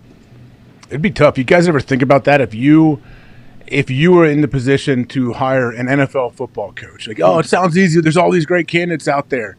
Yeah, that may be the problem. Like, there's so many good ones. How do I know which one is the right fit for my team? So I can imagine if I'm Jim Irsay or any other owner, I don't know. I don't know exactly the best way. You want to talk to as many people as you possibly can, but then when it's time to, like, pull the trigger and actually make the hire, how do you do that? That's a tough gig, I think. Well, that's the thing, too, is, like, anytime you get in that position, like, there are plenty of guys who are incredible interviews, who are silver-tongued devils and can talk incredibly well and tell you everything you want to hear, but then it's like, you get to that first game or whatever, and it's like, oh, this guy's a dipshit. Like, he sold me a false bill of goods, and now we're stuck with him. Like, or you walk into that first team meeting that new coach has, and you're the owner, and you're standing in the back, and you see him, like, how nervous the coach is, and he's not really, like, able to even present to the team or talk. That's a big deal, man. Like, I know Mike McCarthy told us his first year in Green Bay was my first year in Green Bay.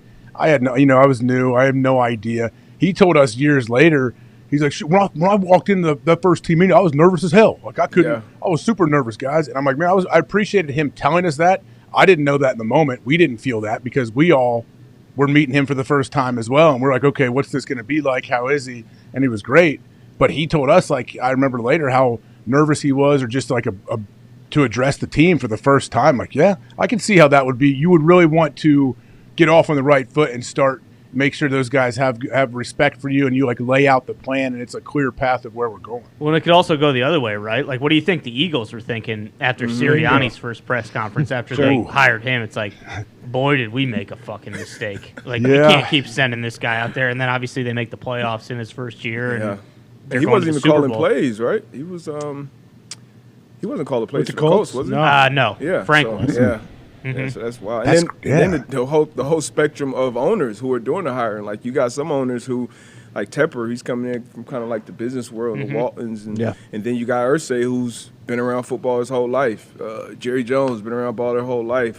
So you got it's a lot of different factors at play, and then you got to manage those personalities in that building. It's a wide-ranging different personalities in there, but they're all pros. They're all world class at what they do. So that's tough to get somebody to change even a little bit of what they do if they've been doing it their whole life and got to the highest level, to sacrifice a little bit for the greater good, like AJ mentioned earlier. So it's tough, man. And then obviously luck plays a role in it too. But it's tough. Well, We to don't your know, point, like- D-But, sorry, AJ, but like to your No, point, good. like ultimately it's the players who matter, right? Like the Colts have a good roster, and that's why you hope like D'Amico Ryan's like that they're willing to kind of see this out, and they're not unrealistic in being like, hey, you need to win 10 games next year, because like they have so much work they need to do on the roster. They need to find players. Like that shit takes time. You can't hire a guy and then expect overnight like, hey, we had the worst roster in the league last year. Like we need to make the playoffs next year. So good luck. Yeah, D'Amico feels like they should have more so like a Lions mindset. Like, hey, same thing with MCDC when he came in. Like, this is going to take a couple of years, but if you trust the process that we're on, we're going to get there. And obviously the Lions have, and maybe the Texans can too.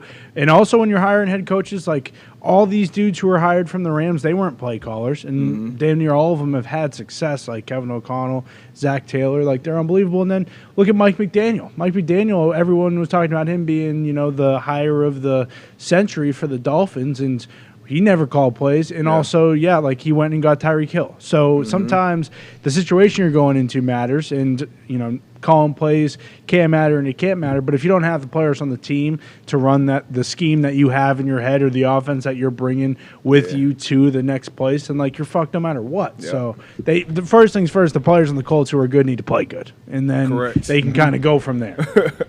And that was so Frank Reich, was he getting interviewed somewhere down in Carolina, I believe, when they asked him what went wrong in Indianapolis, and his quote, I believe, was the run game disappeared. Yeah. That's what he said, right? I think what that does he was mean? Like, did we get away from the run game, or we just we forgot how to block the run game? Like, what did he mean by this? I'm not sure what he meant exactly. I think it was at his opening presser, because that's where a lot of these quotes have come out. But I mean, anybody who watched the Colts games could tell like they couldn't run the ball. So I don't know if that was a direct shot at Jonathan Taylor or the offensive line, or if it was a shot at anybody in particular, just because like that is what happened. They couldn't run the ball, and that was kind of the basis of their entire team these last few years. Yeah, being able to run the ball, move that line of scrimmage, and play good defense, and got none of that. And especially when you're the owner and you invest one position group. If it's my DBs, I got X amount of dollars invested in my DBs, and we're getting ran by every week. Yeah. Like,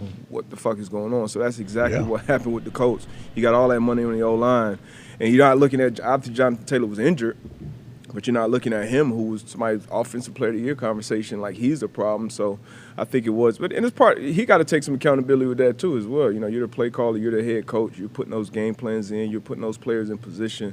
So it's definitely, I would like to see, more of the quote, but he ain't lying. Yeah. Yeah, he's not. And I know Matt Rhule there. So he's coming after Carolina. He is he's suing for. They don't know exactly, but they think around $5 million in offset money, because he had this monster deal with Carolina. He gets fired. Then he gets hired by Nebraska. Yep. Nebraska gives him a monster contract, but he thinks there's about $5 million that's not paid for that the Panthers are going to owe him, right? And he's trying to get this back now? Yeah, exactly. So he's suing Tepper and them for the offset money, to your point, and it feels as though with what we know about Tepper, there is no way he's getting that fucking money out of Tepper's hands. He's gonna make him spend it in legal fees, probably. That's what Matt Rhule's probably thinking. I don't care. I'm gonna take this as far as I can. I'm not gonna get any money, but I'm gonna make him blow $10 million just so he doesn't have to pay me. Yeah, and I wonder maybe that's it. Yeah, I could see that. I wonder who is Matt Rhule hiring? Does he get Nebraska's lawyers, or is that how this works? Or do they pay for? I don't know. That if they take his legal fees, that's a good exactly. deal. Like, would he then be costing Nebraska more money as well? There's no way. There's no way, because especially a public institution where you know their salaries and everything. I don't know, though. And the people love ball in Nebraska. They'll do whatever it takes for their coach, won't they? Is he going to win in Nebraska? It's a tough gig right now. Yeah, I don't think so. Really? I don't Well, think so. you know what it takes? It takes NIL money. I was looking at They this have a thing lot of today. it. Nebraska They have has a lot a of ton it. of NIL money. Do they? Because Yeah. but the Big Ten, though, in general, is way behind. I know the SEC when it comes to NIL money. I just saw something today. General Bob was stumping for different things when it comes to the NIL But cash. I thought they had. Well, is that just because of how the Big Ten thinks, like, and how like these because they're old. Yeah. They're old school. It is. No, they're old school. We're like, hey, they we're have the old money. school and we're classy, and we don't have to go out there and do these type of things because people want to come here because of the history and tradition. Nope. Sorry, I hate to tell you, bud. That's not the case right now when people are getting millions of dollars. Because majority of those schools have a bunch of money from NIL and from boosters and alumni and stuff like that, and they got the Big Ten TV deal that they got a bunch of money from. So yeah, that's what I figured it had to be. But that money can't. But NIL money has to come from the outside somehow, right? They can't take their Big Ten money and use it for NIL money. Yeah, Right. Because it's not with the school. Yeah, It's got to be a collective, like outsider, whoever. The coach can even help put it together. Like it's a weird world out there in college football, and if you want these 4 and 5 stars, it sounds like you got to pay to get them, don't you? Yeah, for sure. But I think ultimately, like Nebraska, like people don't know it now, but like they're a legit blue blood. Like they were, in the fucking mid '90s, like they were winning national championships, going there. And it's kind of the same deal with Iowa. Like they don't have a pro sports team. Like Nebraska football is the fucking draw in that state. So like, I mean they've kind of tried over the last several years to kind of do whatever they can to return to prominence and be successful. So like I think they do have a lot of money, but it just, I don't know, man. It's just so hard to compete and like get guys who are big time recruits when, like you said, it's like even these like middle tier SEC schools can give out these massive NIL deals, and it's like, oh, okay, I don't have to go fucking deal with shitty weather for 5 months of the year in Nebraska, and also, I'm gonna be getting paid to go live in Florida or fucking, one of these warm states, and then same deal, you're playing in the SEC, which, obviously the Big Ten is getting a lot of guys to the NFL, but you go play in the SEC, like that's kind of, you assume you're getting the best coaching, you're playing against the best talent. So I don't know, it's tough. Yeah, tough for Rhule too, coming in when Fickle's coming in. Like it feels like Fickle in Wisconsin is probably perfect fit, isn't it? Perfect fit, and that new type of school, or not new school because Wisconsin's been good in the recent past, but it seems as though that's probably the place that is more likely to make a jump than a place like Nebraska, right? With the changeover. Madison too, like Madison, big city, all of that. He already campus. got a quarterback, and I believe he already got the OC. Luke did? Yeah, he got a kid from SMU, Tanner Mordecai, who threw. I believe he broke a record this year. He threw like 11 touchdowns in a game or something. Nice. That's going to be the key for all these coaches, especially outside of SEC, is that portal. All these half of these guys that wash out at some of these SEC schools, come up here and what are they? The black shirts up there in Nebraska? Yeah, come up here, be a black shirt. Trying to bring the black shirts back, right? We're trying to bring them back. They haven't been black shirts in a long time, but yeah, they do need to bring them back. Why is I know this is a quick pivot, but I saw Tennessee Titans. They're changing. They're going from grass to this whatever. What's their turf called? Matrix turf. Matrix Helix. So it's not the split slit stuff that people hate. Nope. So, this is based on player and coach concern. You're going from grass to turf. I thought everyone wanted to go the other way, from turf to grass. What are we doing? Especially with injury. Are they doing the Matrix Helix turf at the new stadium? Because aren't they building a new place too? So they're renovating that stadium, I thought.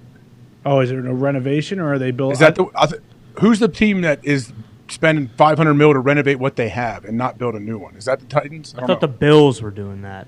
I thought the Titans were as well, AJ. Yeah, and I thought the Bills were doing that, and then they talked about on a broadcast them building that new one when they were doing the Miami-Buffalo game.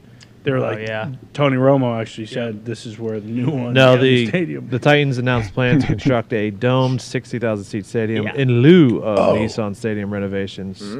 Nice. So I believe in lieu means instead of the renovations. Correct. But it's not finalized though, is it? Is it a done deal that they're going to break ground on that? Plans are progressing. So no. Okay. So they're trying to. They're trying to make sure they do everything. But why would players want them to go to turf over grass? Even if you see the thing about the helix. Well. The helix is it's basically super grass, AJ. And if you've heard, Vaughn right. Miller from the Buffalo Bills talk about the Supergrass. It is a vastly Beals. superior surface to play on. Who else has this right now? The Supergrass. I think a majority. All right, when Do we the had- Beals have it? When we put that list don't up think there, the I Beals thought do have most teams who had turf was the Matrix Helix turf. Okay. I think. Give me. I'd like to know the difference. I wanted someone to show give me me a the nice difference fucking between. Kentucky blue, Man, right? give me Am I that wrong blue. there? Penn State does a great job of having awesome, like Bermuda grass almost. I don't Or know what nice kind it Bermuda, is, you're but right. they take it. Usually you can't grow that as well in the north. They do a great. I don't know, whatever Penn State does, their field is always beautiful. Yeah, I always mean, nice. the last two Super Bowl teams, Philly and KC, both play on grass, don't they? Yeah. Uh-oh. So something to think about. Something to think about. If your home So turf- does Tampa. So does Tampa. Yeah. Something to think about. So does Chicago. They, Who, I know Miami renovated that stadium, Hard Rock D, but I'm sure you've been in that stadium. I played in it back in the day. It looks awesome now when it's renovated. Have you been in there? You like it?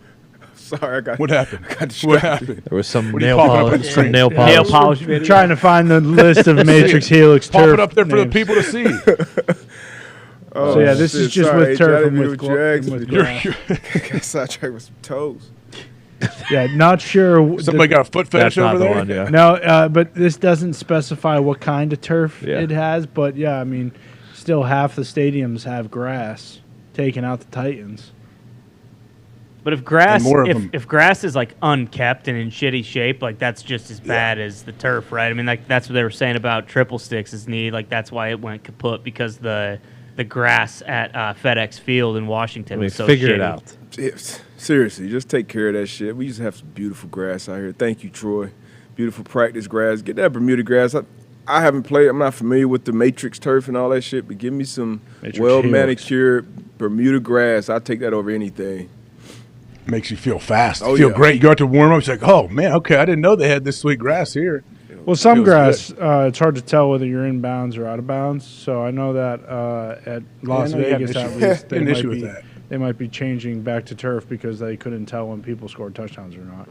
What about cross of like bluegrass and like feathered Kentucky bench? rye Yeah, or whatever. Yeah, they do a mixture. Oh, Nissan Stadium will be the first to use the Matrix Matrix Helix Helix? turf. Whoa! Where else is the Matrix Helix right now? Is it over in Europe? Heaven. Some of those soccer. Oh, heaven. Okay. Strictly heaven. Only place. God Yeah. bestowed it upon Nissan What's Stadium. it feel for like? this, What's it feel like, Diggs? You feel like you're in a constant state of you live in heaven. Like you're you're such a happy guy. Yeah, like you're walking on a cloud. Yeah, bingo. So Supergrass, Yeah, Yes. like I said the first time. like the Buffalo Bills are trying to get. Yes, Yeah, Yeah. no chinch Like, bugs. thanks for tying this together. You're welcome. all comes I full guess circle. If you need, I guess to have a full like grounds crew to take care of a grass field, I'm sure is way more people. It takes a lot more time, but hell, it's the NFL, right? Each team is worth how many billions of dollars? We A should lot. be able to figure that out, I think. Yeah, a lot of billions, but also when we're talking about the Matrix Helix turf, I mean, we're talking about a turf that takes care of itself. It was in their practice facility Whoa. last year, and Vrabel said that the players responded to it very well. So that's why they're making it their People putting official this on their turf. house. What? Oh yeah, this is the future, people. This is the super. I would love to know how different it. Does anybody? So it's in their practice facility. Is it on any game fields anywhere? I want to know. It says that. Diggs just said they will be the first to have Matrix Helix grass. I need to know what's different. How is this field different than the other field turf? Oh, hold on. This says Austin-based Hellas Construction will install another Matrix Helix turf system in NRG Stadium for the Houston Texans during the 2020-2021 football be season. right. So this will not be the first Matrix Can't be Helix right. turf Here, I'll send system. it to you. This my article comes straight from NFL.com. Okay. So there must have been some sort of falling out with NRG and the Matrix Helix boys. Yeah, so this is bad news. People might be saying this cursed the Texans organization if they put it in 2020-2021 season. Possible. Or do they stop the production? Is the PA coming in? Is the PA fighting them? Because we saw that coordinated attack this year, multiple weeks, where multiple players would tweet random things about the slit turf, like anyone knew what they were talking about, like that they probably copy and pasted. But I appreciate them banding together and trying to get some change. Did that do anything, do you think? Wait, did Aaron say that Bakhtiari was in Nashville? He did. He did, didn't he? So it's not a coincidence that he is heading the push for a change to the turf, and And this is Nashville is getting this done. No, he wants grass though. He doesn't want but turf. then he walked on the Matrix Helix. Yeah, this is. AJ, I don't know if you've heard this yet, but this will be the NFL's first to use the technology featuring monofilament. Monofilament. Yes, that is a very specific turf with an organic infill that retains moisture better than synthetic fields, and it's using rubber. So it's not. So they won't have the hot rubber, so you won't burn your feet when you're playing out in the sun. And you won't get it in your mouth and go. Yeah, and in your shoes for 2 weeks. Like I still have it in my shoes from the national championship game. Like still, when I put those things back on. You should bottle that and label the bottle turf from the national championship in SoFi. Yeah, because it's going to be a thing of the past. They're not using that ground up rubber anymore. No. We always used to hear it's a ground up old tires, and they jam it down in there in that turf. And then people use the coaches with their dip spit all over that. Guys are spitting. Guys are puking. They claim they clean it. Yeah, right. Fields 600 degrees. So here we go. Hot. Let's see. This is kind of the little diagram. That looks like dirt. Infills are spread between the turf fibers, running fiber support and enhanced playability for your synthetic turf. That looks like dirt. Yeah, and then the grass is basically grass, but it has the monofilament that we just talked about. Stop. So what? That's the word. Weird though. What is? Can you look up what Green Bay has? Because Green Bay has. They claim there is grass, and then interwoven is turf, sewn in throughout to hold its stability or whatever. And they have gigantic millions of dollars worth of these grow lights that roll up and down the field all. Lambeau's got fall and winter. It's got a cool ass name. I do remember. Lambeau's got a Kentucky bluegrass. Let's see here, but don't touch the grass. Yeah, you can't go on there if you're doing on tour. It just says it's Kentucky bluegrass. Nah, they have a specific name for it. Something sewn in there. Very it's sewn cool. in. I know it was a big deal when they redid it all. It was a big deal. They talked about it. Yeah, I didn't think they had turf though. I thought you guys. No, it's grass. It's not turf. It's it's grass, but they have tiny. You can't tell. It doesn't feel. Okay, like it has turf mixed in. From 2007 to 2018, the playing surface used the Deso Grassmaster system. Which has a synthetic fibers woven in the traditional Kentucky bluegrass. But in 2018, the Grassmaster surface was replaced with a polyethylene-based SIS grass. Oh, the polyethylene, of course. Yeah. We all know what this means. Yeah, absolutely. Polyethylene. Yeah. Polyethylene. Thank you, Nick. I'm a big fan of the SIS grass personally. Aryan, what's the difference between that and other grasses? Well, it's got a little bit more give, so you don't joints feel much better. That's why you talk about the Matrix Helix system. It just. I don't know. I mean, it's tougher. Sound like Marty McGee there for a hot minute. I know we're going to bounce all over the place. I was watching the other day. What's their studio called down there? Marty McGee. The fucking Intimidator Studios. Yep, that's right. Whatever it is, I watched them. I turned them on when they came back on their regular program slot, and I texted you, Ty, and I was like, "These guys are awesome." And I hadn't seen them in a while do their thing together. Mm-hmm. Marty and McGee are legit. Those guys are changing the game. They're fun. They really are. Yeah, arguably the best show on ESPN. Arguably. It's especially so when they Isn't go. It's so different and random too. It's awesome, and when they they do it go inside to of the Bassmasters? original, it looks very similar. It's not when they go to the original Intimidator format, which is a 3-hour show. There is The Intimidator format. That's what they call it. That's what they call it. These guys get better and better. You're telling me. You're telling me.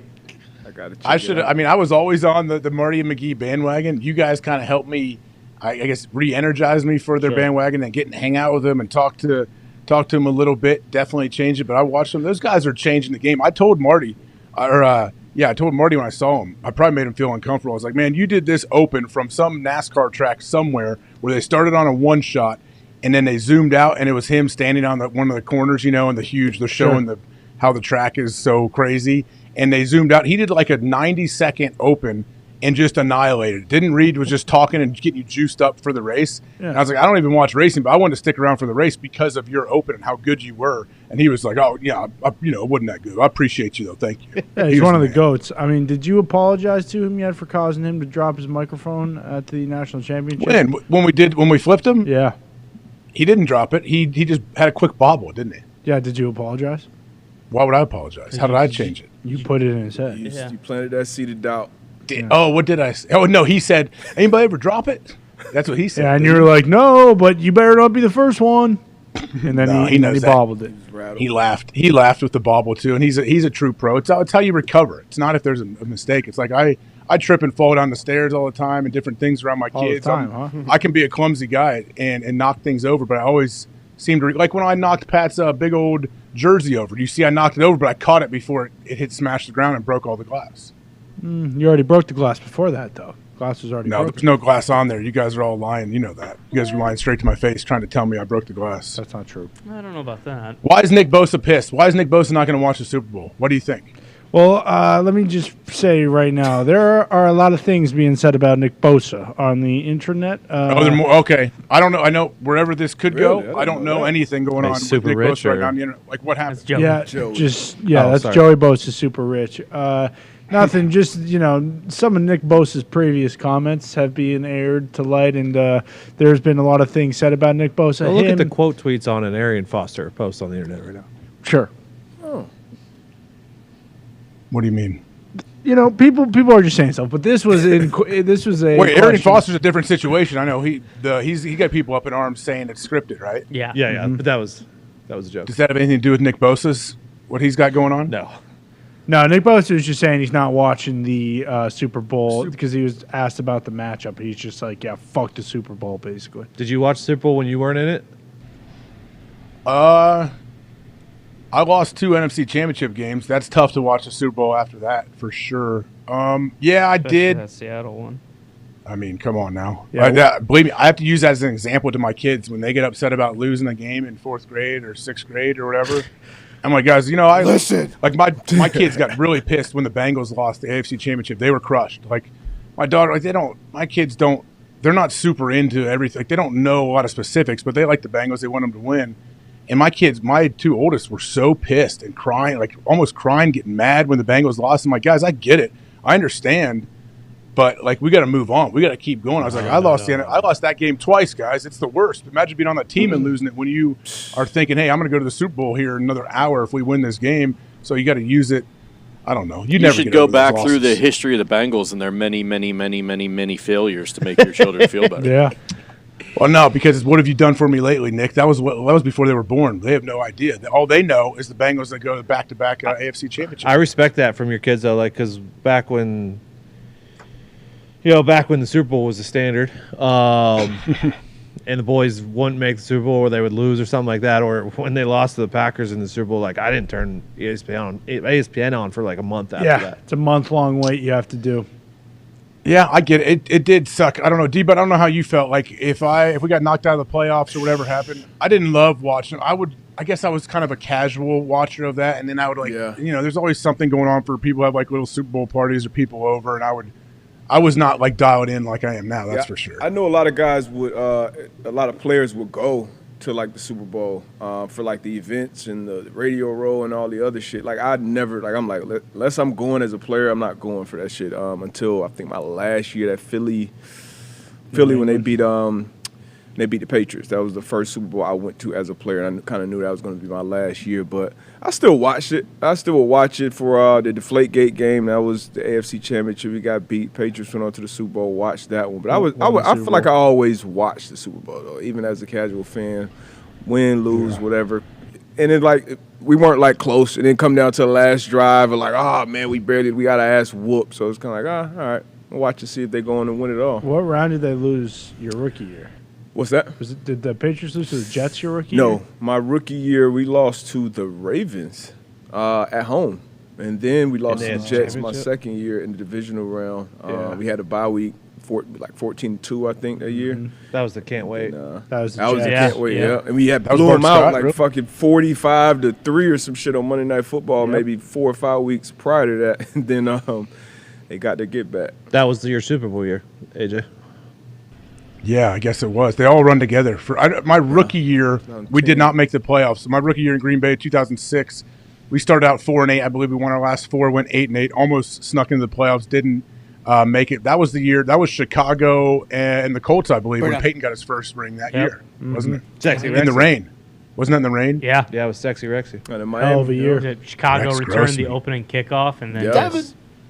Hester's so good. Yeah. So His good. rookie year too.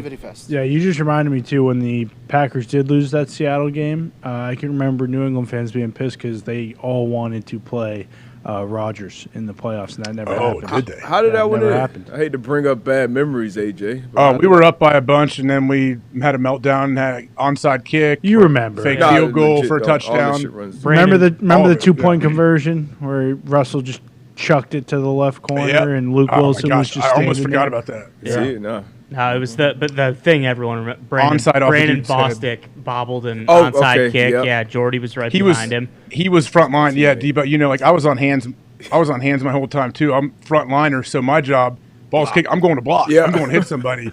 And it was one of those in betweeners. He took a step back and went for it when Jordy was right behind him, ready to get it. I felt terrible for him. We all did, but man, what a tough way to end. That wasn't the only reason we lost. We had a ton of things. No, go on. because what it That's went the to reason. it went to OT, right? And then it was like almost on one of the first plays of overtime. Russ threw like a 40-yard touchdown. Yeah. And that was It was probably one of those. that was the most crushed I've ever been, for sure. It ended, and I was like, how? The game ended, and everybody was in shock a little bit. It's one of those games. Yeah, I think because it just Packers just dominated them for fucking three and three. Russ was crying. I think Russ did an interview after the game, Yeah. crying on the field how happy he was. all of that. He was crying. I do believe Russell became the first quarterback to throw 4 picks and win a playoff game. Wow. And I think he's the first and only quarterback to throw 4 picks and win a playoff. See, that makes me think it's rigged. That makes me think it's all scripted then. Well, didn't you and Debo were talking before the show when we were going over our script that every year you guys would figure out what how the season was going to end. Yeah, that deflate. Yeah, what's going on there with Aryan Foster? Is Aaron's trolling people out there? Yeah. It's awesome. Yeah, and it led to And some people take him for real, unbelievable though. internet. There was some awesome internet out there. Yeah, so What, like the reactions to his comment? yes. Yeah, it was a lot of memes, basically a lot of so and so when they saw the script for yeah, Alex Smith, week 11, when he saw the script for Michael Vick's him dog breaking when his he leg. saw the script for the so and so Yeah, season. exactly. Jets fans every I need to year. dive in. Yeah, I need to dive in a little bit. Yeah, there it was some was- all-time stuff. Nick Foles, when he saw the script that he would win the Super Bowl MVP in 2017, it just led to some great internet. And then a bunch of people who didn't watch the video and just saw the caption on top of it, and they're like, "Oh, see, I told you, yeah." So it's a good mix in there. It He is get great lost for mix in sure. there. It's a good. Aryan Foster, he has great delivery too. Like how he carries himself. I haven't seen the clip actually. I just read about it. I can imagine he is very good at the game Is he's Larry playing Johnson right now. chimed in yet? I don't know if I've heard from Larry. Oh, or not. Larry's awesome. Larry's got a lot of views, doesn't he, about all that Yeah. stuff? Aryan was one of the first guests ever on this show when he was talking about wrestling wolves, I believe. That's right. Yeah. Really? Yeah. Really? I think he dropped the album too, didn't he? Rap album? Maybe. Yeah, Fino. I tell you what, that dude's an interesting cat. I like Aryan. Aryan has been.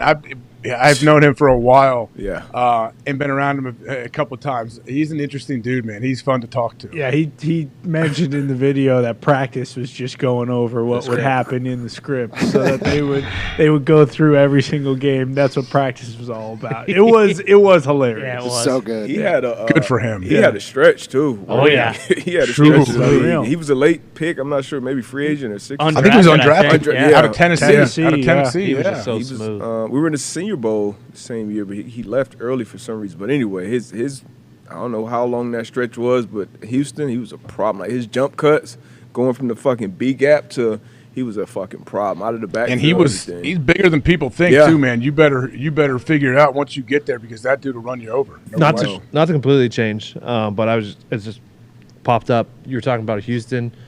Like, did they have to give D'Amico insurances that, like, hey, we're not going to fire our third coach in 3 years? Like, hey, we're not going to do that to you? And explain potentially what happened to the previous two? Yeah. I would have asked that if I was D'Amico Right. sitting in that interview. I'd be like, okay, guys, do we have realistic expectations on what's going to happen here when I become the head coach? Like, do you think I'm going to be able to take these guys to the Super Bowl year one? Now, in his mind, he's thinking, hey, I can come in here, change the culture, get some players. We're going to win some games. Let's go on a run. Let's go to the playoffs and make a run. He's thinking that. But I would imagine he had to ask some questions like, I need to feel like you're going to give me enough time to build what I want to build.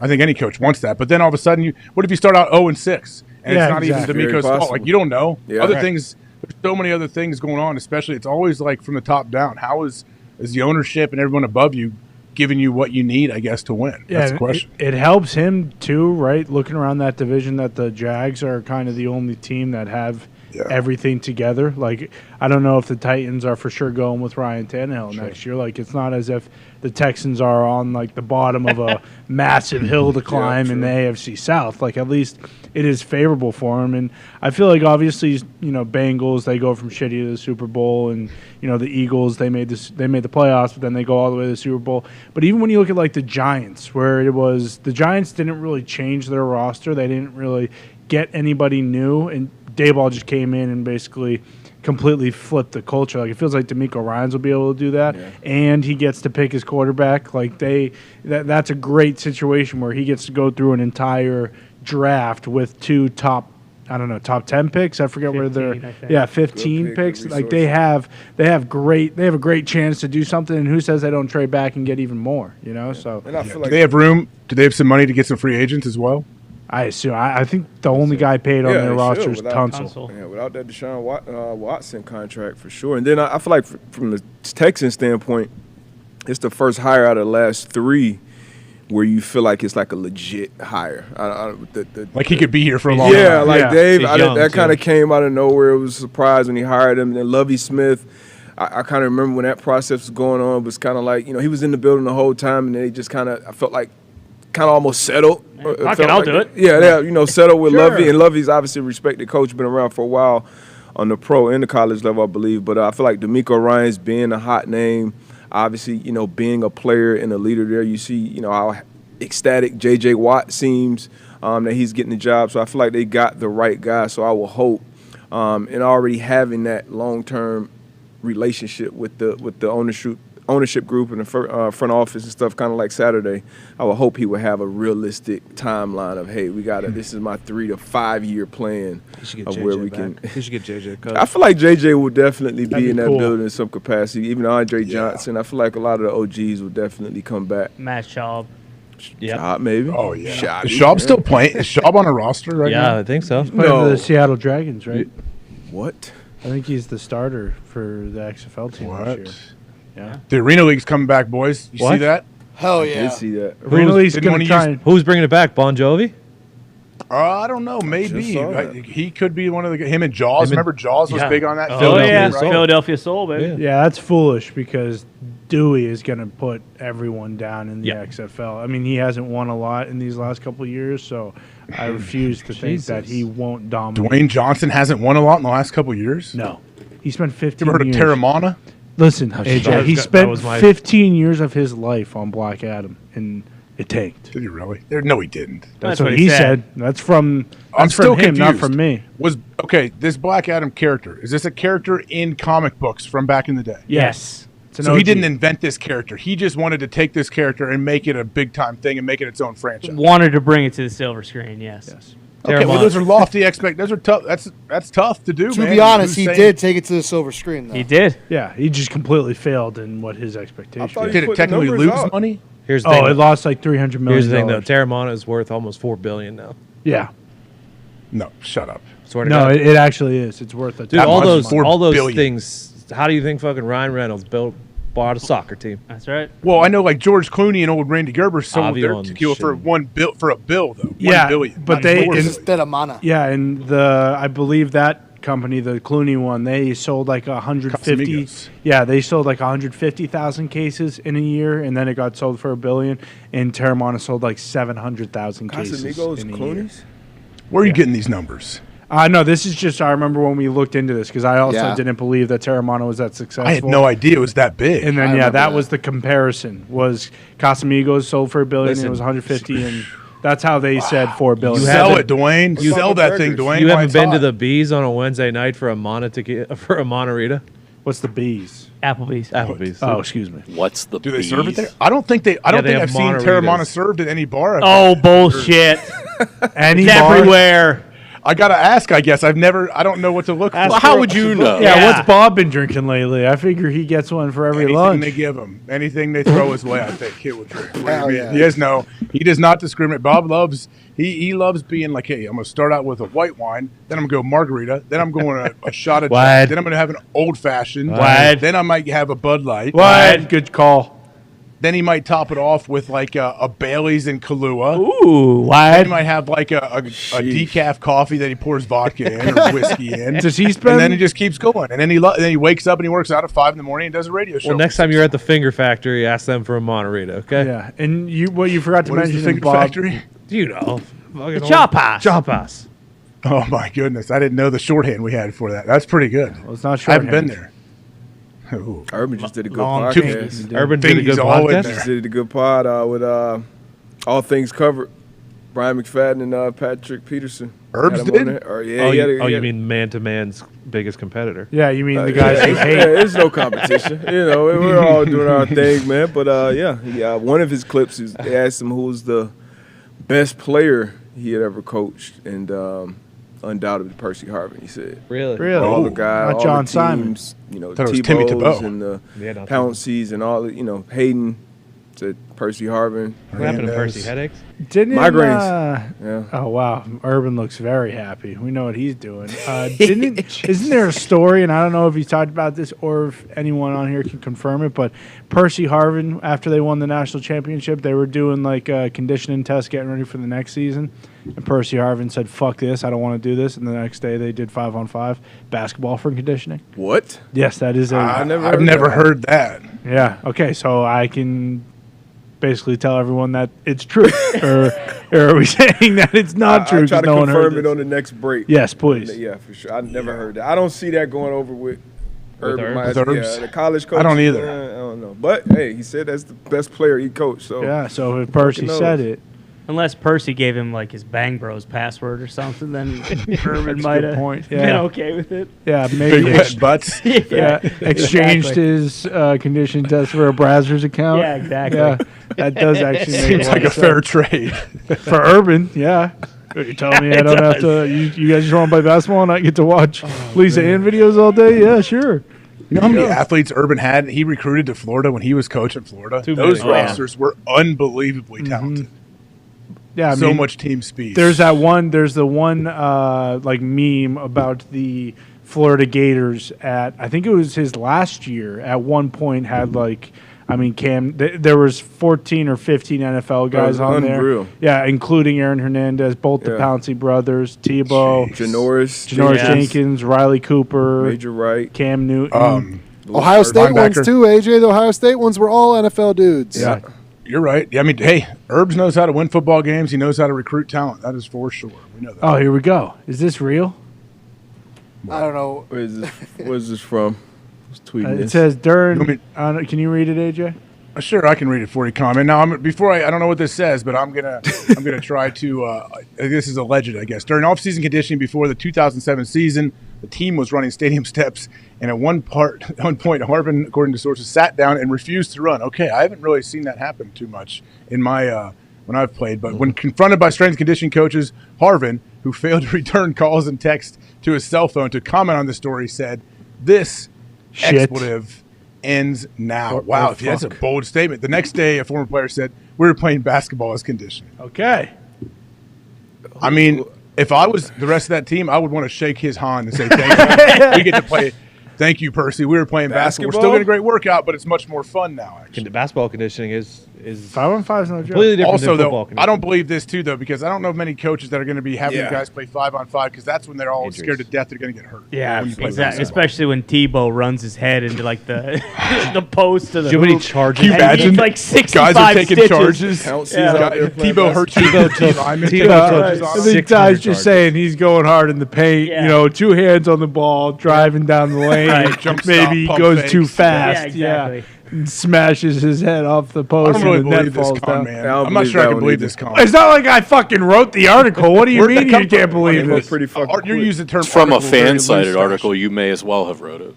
Okay, I mean, how am I supposed to know that? I'm That's not like back someone there. that says they're if someone puts pictures of themselves on Instagram and they say they're a model. No, I Great. think Everyone's Hunter a S. model, Thompson right? wrote that. Actually, I think it was. Well, you know what? He is a prolific writer, Ty. So if that's him, that's Hunter S. Thompson. Congrats. I know Johnny Depp paid like $10 million to shoot him into space. Right, his ashes. Didn't he do that? Yep. When Hunter died, they got him cremated. And he shot his ashes all out of a cannon with fireworks. And a big Really? show. Yep, classic Depp. Nice. That's the rumor.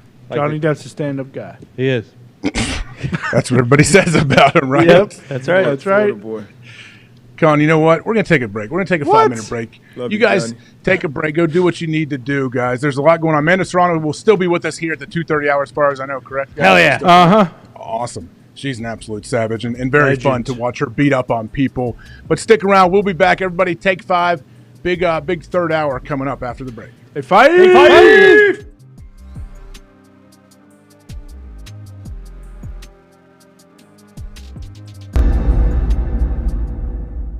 I feel really good.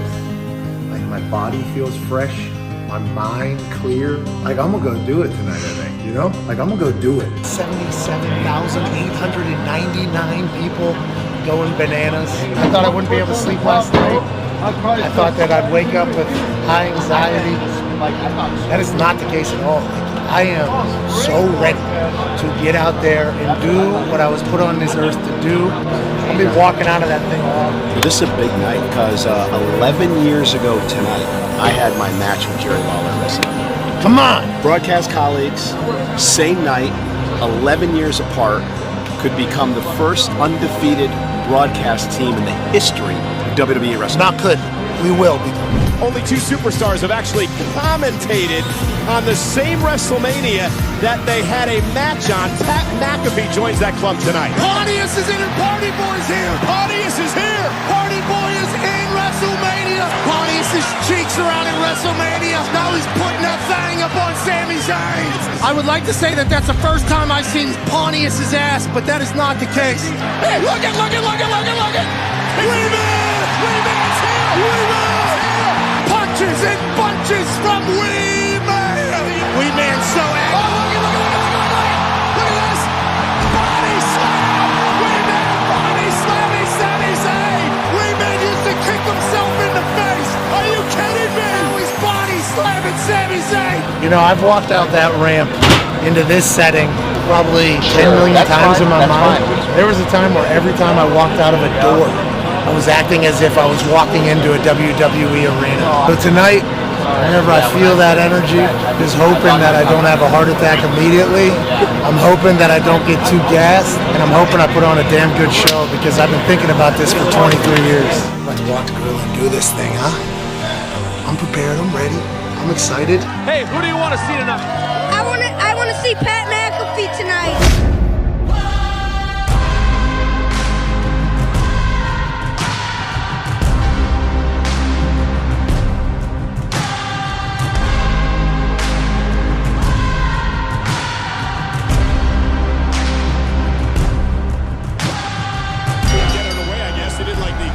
Showboat. He looked Pat McAfee with a right hand to Theory, and Theory stunned early.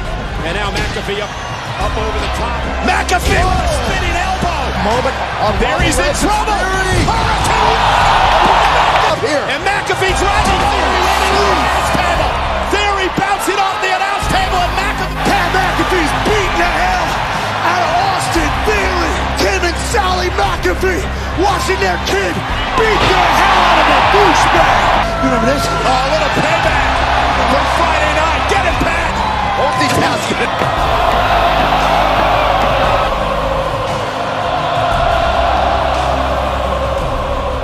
McAfee, Coming up, McAfee lands on his feet. Austin Theory not sure what to do. Holy moly! I'm a sick for the brand. And so is this superplex. The finishing maneuver. The A-Town down for Austin Theory. He hits this, it's over. McAfee rolls him up, shoulders are down. Does he have him? He does! McAfee wins! Yes! McAfee wins! Dreams come true! Believe it, Michael! Your broadcast partner has earned himself a WrestleMania moment. I can't believe it! This is absolutely incredible! Yes, Pat! Yes! McMahon gets himself by Ready to stop it. Oh, from behind! What the hell's going on? And then Meyer! Are you kidding me? Get yourself the Oh, and another call. McAfee beat his little punk. Oh, yeah, that insulted. I dreamt of being Steve Austin. I dreamt of being in a building when that glass breaks and all of a sudden the toughest son of a bitch on earth comes out. The fact that I never got to see him as a kid, then I get to watch his last match live, it was awesome.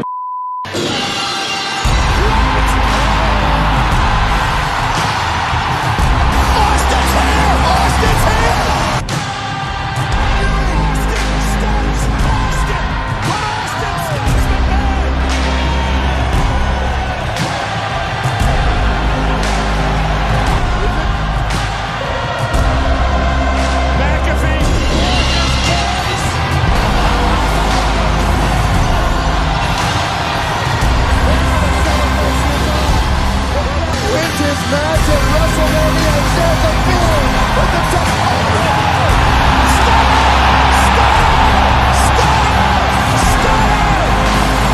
Austin Studs McAfee. I hate to say it, but DTA Pat.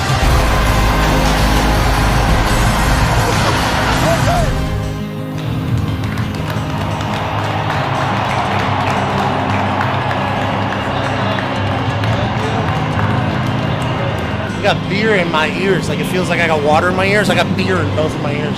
But I just had the incredible opportunity and honor to chug beers with Stone Cold Steve Austin. Have a WrestleMania match that Vince McMahon was a part of. I'm living on cloud 50 right now, dude. This is sweet. What a day, what a dream, what a life. Now I'm gonna have a couple more Steve Weisers. What? Maybe a little whiskey. What? Maybe some carbs, because I've been ketoing for 4 weeks. What?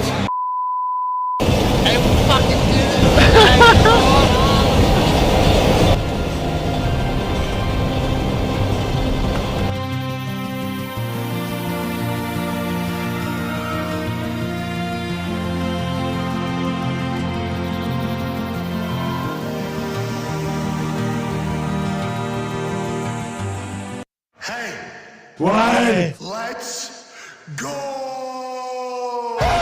This show fucking stinks, and the fact that you listen, we are very, very thankful for. AJ, you never cease to amaze me with your toxicity, pal. You got a couple of these? God damn it! What the fuck are you doing? Fuck Boston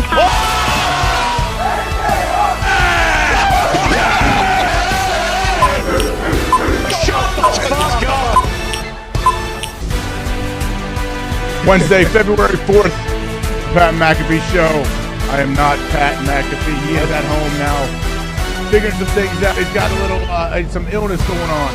Football! Nailed it. I don't know how to describe illness or stomach bug or anything, guys. I'm sorry. I know there's HIPAA laws and everything, but he's got that stomach situation going around. I don't know, dumping, puking, everything at the same time. We don't really know, but we hope he feels better very, very soon. We'll have Amanda Serrano with us here in about 30 minutes, 25 minutes as we look at it now. And I forgot, guys, to pub the phone lines. The 5-hour phone lines are back. They're up and running. 1-833-4-DOME. 1-833-432-3663. We'll try to get to some callers. Maybe before even Amanda comes up, I'll let the boys know if we want to pod some of those callers up. But how'd it go? How you guys doing back there, guys? You doing all right? You guys get Nick a cake for his birthday or anything? Yesterday, Nick's lady brought a cake in. It was a pretty cool Captain America shield It wasn't ice pretty cream cool. cake. It was very cool. Yeah. Did she make it or something? I don't believe so. Nick. There was some very professional fondant on the top of it. You're saying she doesn't have that in her repertoire, Tony? I know that she definitely has that in her repertoire. She's Come on, very Tone. she's Why are you very so mean? has a very hardworking profession. I don't know if she has the time. Thank you. She's an incredible baker, but she did not bake that. It was store-bought. AJ, thank you again for bringing up my birthday. Appreciate it. You really don't need to do that, but nonetheless, thank you. Well, of course, we don't need to do anything, do we, Nick? But we want to celebrate you another year on this earth. You're doing great, you don't. I understand the way you work and the inner machinations of one AJ Hawk and what you're trying to do, but thank you nonetheless. I'm not. I promise you, Nick, there's no ill will. There's no secret agenda I have by representing you and your birthday and telling you happy birthday. Honestly, what could be bad about that? What could I be trying to work here? Well, earlier I said I was just trying to catch up to you, and you told me that's not how aging works. But you're always experimenting with stem cells and things to make yourself younger, Blood. and you look incredible. The complexion, your skin, everything. So maybe you could just give us some tips on how we can catch up to you in that fashion. Yeah, how do you do it, man? First off, I'm not doing. You guys, I'm not playing in this game. Adrenochrome? You should be on a Nugenix commercial with Big Frank. You should. You, Frank Thomas, and Doug Flutie. Do you have a blood boy? A what? Do you a blood boy cycle a younger person's Come on, blood through your body? Yeah, you've seen the movie. If that helped, I would maybe try it. I don't know. How do you do that? You've You, seen the blood movie. doping? Take some kid and what movie? Driving through the desert with sand. I've never heard of that. Mad Is that a Max. movie? Mad Max, there it is. Is that what he does in the movie? Drives through the desert with sand? Yeah, that was the working title. Witness me! That was the working title. I'm shocked that one didn't make the poster. Pretty much, but yeah, that's the whole plot, really, to be honest with you. Well, maybe I'll have to check that one out, Tone. I really will. What was that show Pat told me to watch that's out right now? Last of Us? Last of Us. Last of Us. Did you I'm hearing watch from it? I'm hearing people. I'm getting closer to watching. I'm hearing it's good. Yeah, this last episode was episode 3, and it was essentially a movie, basically a short story format of these two characters of the show that play a pretty pivotal role to the two main characters. They're also calling it the greatest episode in TV history. Which it undoubtedly is not, but I cannot go into a show knowing people said that because then your expectations are way too high. Well, let's just say Jeff Bezos stinks. You tweeted should about watch it. Jeff Bezos tweeted? Yeah, exactly. 1, he has a Twitter. 2, he tweeted about it. Yeah. What did he say? He said episode 3 was pure magic. Unbelievable. Isn't it on Netflix? It's on Netflix. I thought. HBO. Does he own HBO? Why would he tweet about something he doesn't That's how own? good it Exactly. is. That's how you know it's that good. And also, Ron Swanson is the main character of the third episode.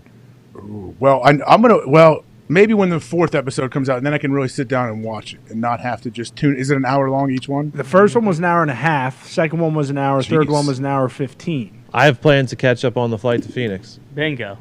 There you go. Hey, you know what? I might. Yeah, I'll have to. Maybe I'll. Can you download it on HBO Max? Oh, on yeah. your Yeah, iPad? you can. Oh yeah. Are you flying maybe. Columbus to California? I'm coming out there. Yeah, I'll meet you guys out there. California. Arizona? Excuse me. Arizona. Yeah, same thing. Yeah, I'll meet you Same guys out there. thing, When thank are you. When are you going out? Sunday. Yep, Sunday I'll morning. be out there.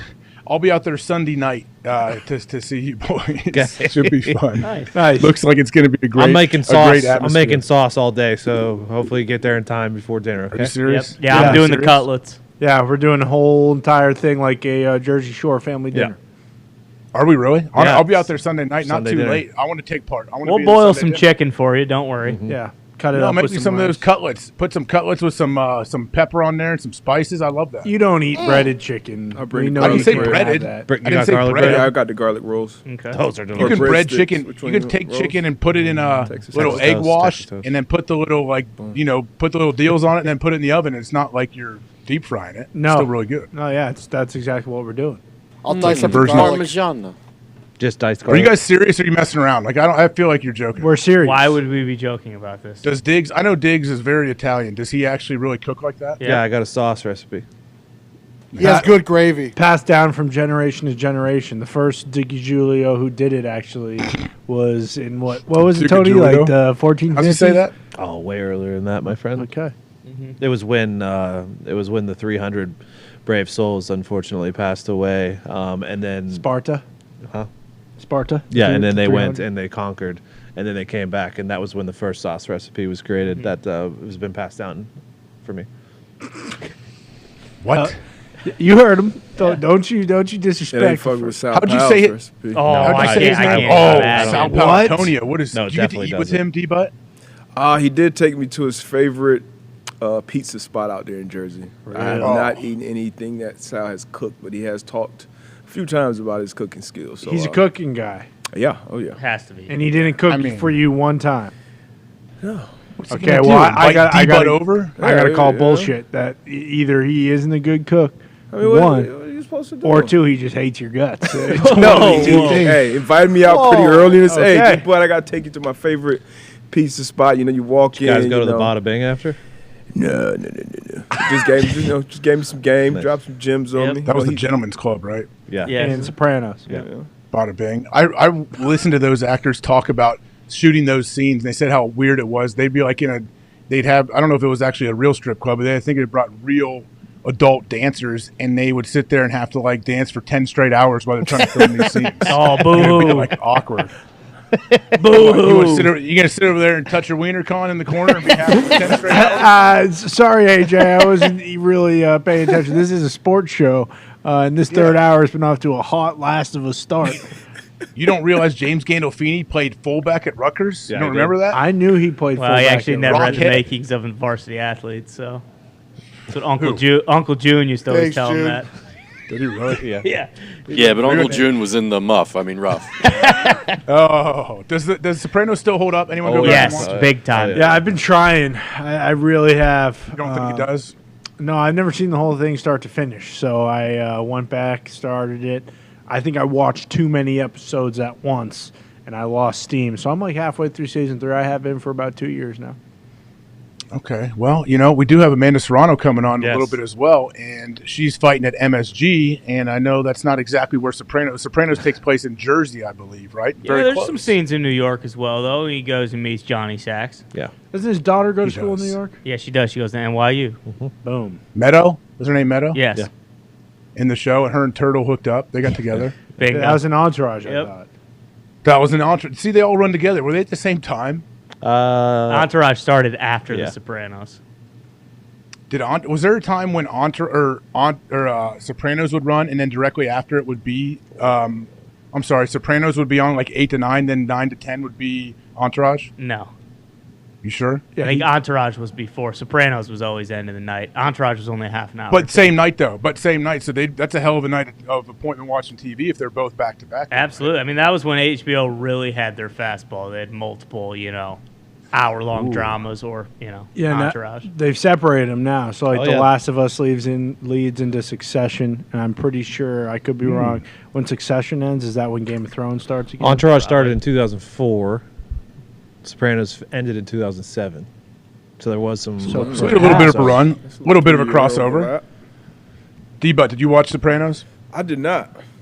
Have you seen any of them? I probably caught an episode here or there, but no, I didn't.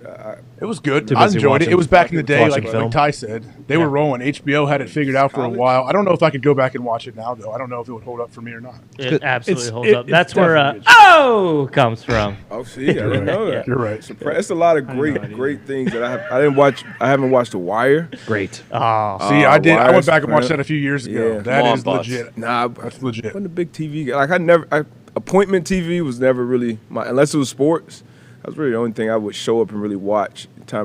Game of Thrones, I watched that shit. Like Really? once I got to my older age, I would start watching shit. Succession, You watched Billions. The Last of Us? Before they lost one of my favorite. No, haven't started that yet, but I will. Yeah, Bezos. Billions is Who'd they lose on Billions that you don't like? Who'd Who they they lose? lose? Not X. Giamatti? Well, No. Axe, they did lose that. I think I saw the Is that first X? 3 Might be seasons. X, Is it yeah. still going? No, it ended last year. I know Brian Koppelman wrote it. He's awesome. He wrote Rounders. I watched the first Axe 2 or wasn't 3 in the seasons last of year. Billions. That's when I stopped. Went to the last season. Homeland. Loved He was in Billions. Homeland, which I liked for a little while. That Yeah. first season of Homeland's unbelievable. Best season of TV. all Stop time. watching. Tony told me I got to watch Jack Ryan. Yep. Great. Jack Ryan's one I got to get on. With Kraz. Blacklist was a favorite of mine. I love Blacklist. I don't know Oh, if I yeah. saw it. I didn't see Red that. Reddington. Reddington, oh, yeah. What? Good villain Oh, yeah. slash hero. One of the worst female leads of all time. And That Blacklist. show. Whoa. Yeah. Tony, Who is slow that? down. Who Yeah, is I it? don't know her Megan name. Bone? No. I don't know her name, but Jeez. wasn't good. Good team. Who is it? I don't know. Guy he doesn't know. Lady. It's a Lady. guy or a girl? No, Diggs doesn't know. Yeah. I'm Red, hearing the good Red things about Reddington did his Manifest. best to carry that show, though. This is all over my head. I have no idea about any of these. Well, Hey, do you But I'm guys more think than Sean this. Payton will fix Russell Wilson or no? Hell yeah. Look at Evie. Look at Evie getting Thank you, back on Foxy. track. God. Good try, Evie. Good Yeah, try. I'm sorry. I had to do it. Yeah, no, I tried. They didn't but take my bait either, Foxy. I what? think so. I told D, but I thought You did. Russell Wilson closed the I wanna- season on a high note. Did he? I want to ask you about that too, because that's a great question you bring up, though, Evie. Before Amanda Serrano comes on here in a little bit, can he fix Russell Wilson? Is Russell Wilson broke, or is it just a part of the scheme he was running? He couldn't figure that part out. Like, what's the deal, and what's Sean Payton going to do to get him to that next level? I definitely think Russ is fixable, and Sean Payton, was the best guy available to do it. You know, we always talk about, the short quarterbacks with Breeze and things like that, but obviously Russ has been dealing with that his whole life. the fall off he had last year was just so crazy that I feel like it had to be like a one-off. That was an outlier to me. He didn't Is it play like a confidence thing, you think, D-Butt? Sorry to cut you off. Like, it felt weird, like he didn't know where to go with it. It was awkward. It's got to be something between the ears. And I know he lost his mental coach or something like that. And obviously that was big for him. You saw it on the film, but even though everybody might not love him as a teammate, he's a great guy when it comes to preparation, visualization, knowing the playbook, and he almost looked like a late round rookie out there playing in the NFL. It was just too fast for him, didn't know where guys were going. So I think Sean Payton and his scheme will definitely help him out. I asked the stage here during the break, like, how many games does Russ win next year? I think Ty said 11. 9. 9? Yeah, I had 11. Okay, I had said 11. 6. And then you said, and Tone said 6. So I don't know. I'll say around that 10. Yeah, and that mental coach is a big deal. Von Miller mentioned it about how big that guy actually played in both their lives. So like, that is definitely a thing. I think also you got to consider maybe Nathaniel Hackett had no idea what he was doing. Obviously, that was something, even though Or he had no idea what he was getting into. Like, Russ wasn't what he thought he was. That's definitely part of it. But I feel like there were still flashes of Russ. Like, even against the Colts. Against the Colts when they lost 12-9 on Thursday Night Football, there were even some plays where he would, like, run out of the pocket on the run and put a ball right on a guy. And then it was like, oh, okay, so he can still do it. Yeah. Maybe Payton can help. And then they lost Tim Patrick. He was their number 3 wide receiver. They paid him a boatload of money right before the season. So he gets back. Yeah, he's fast as hell. And they still have a lot of the defense, right? They lose Bradley Chubb, but they still have Surtain and Simmons and dudes over there. That guy from Ohio State who played really well.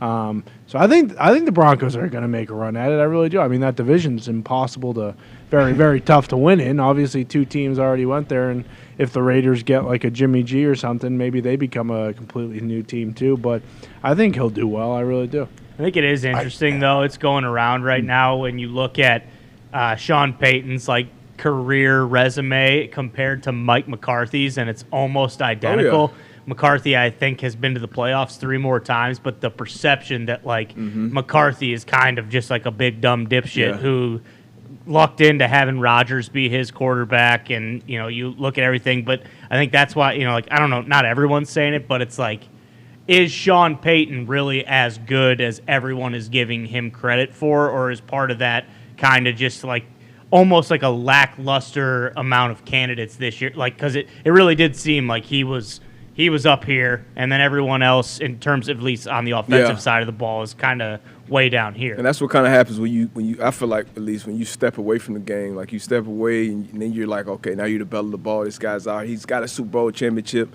He beat Peyton Manning in that Super Bowl. And when you watched, when you watch them play, like when you watch Aaron Rodgers and you watch Drew Brees, like you had to say, okay, which one is more of a system quarterback? Which one is more of their success coming because of this system? You would say Drew Brees. Like, right. It was just such a, boom, he hit that back step. He was hitting his guy. Timing, everything. Yeah, timing, the seams, the digs, everything was just the run game, the screen game. So you saw that with McCarthy too, but the plays that Aaron Rodgers would make, you'd be like, shit, I can go coach. I can go coach that fucking guy. Then LaFleur comes in and wins 13-13. So that's probably the separator there. But, yeah, on paper, their resumes are very, very similar. But I think from a football schematic standpoint, I would definitely give the edge to Sean Payton, in my opinion, for sure. What is the perception? Like, perception is reality a lot of times in the NFL. When it comes to coaches, it is weird sometimes. You can look at stats of wins and how much points they put, all these different things, and some people can look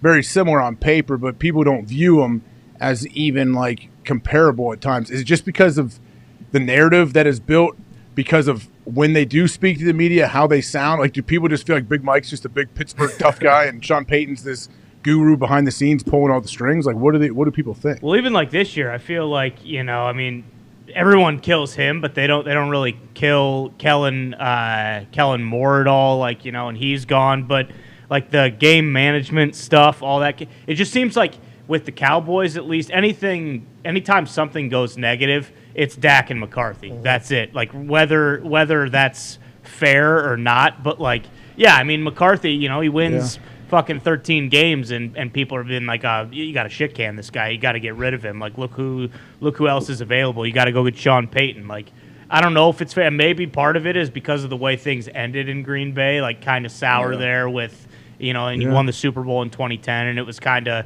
going to the playoffs, but didn't actually win the big one for quite some time. But it is interesting how, I feel like he does get a lot of shade in comparison to like when you actually look at his resume, what he's done. Well, did Big Mike call plays in Green Bay? Yeah. So always did. For a quick minute, he did give up play calling duty to Tom Clements, and then he took it back like halfway through the season. So is that why? Because recency bias, he hasn't been calling plays in Dallas, so people are just thinking about how Sean McVay called plays throughout his entire career, and then he's coming back obviously to call plays too. Like, would that be a reason? Sean Payton always called plays, right? If he's head coach of the team, he's always called the plays. I guess that's part of it.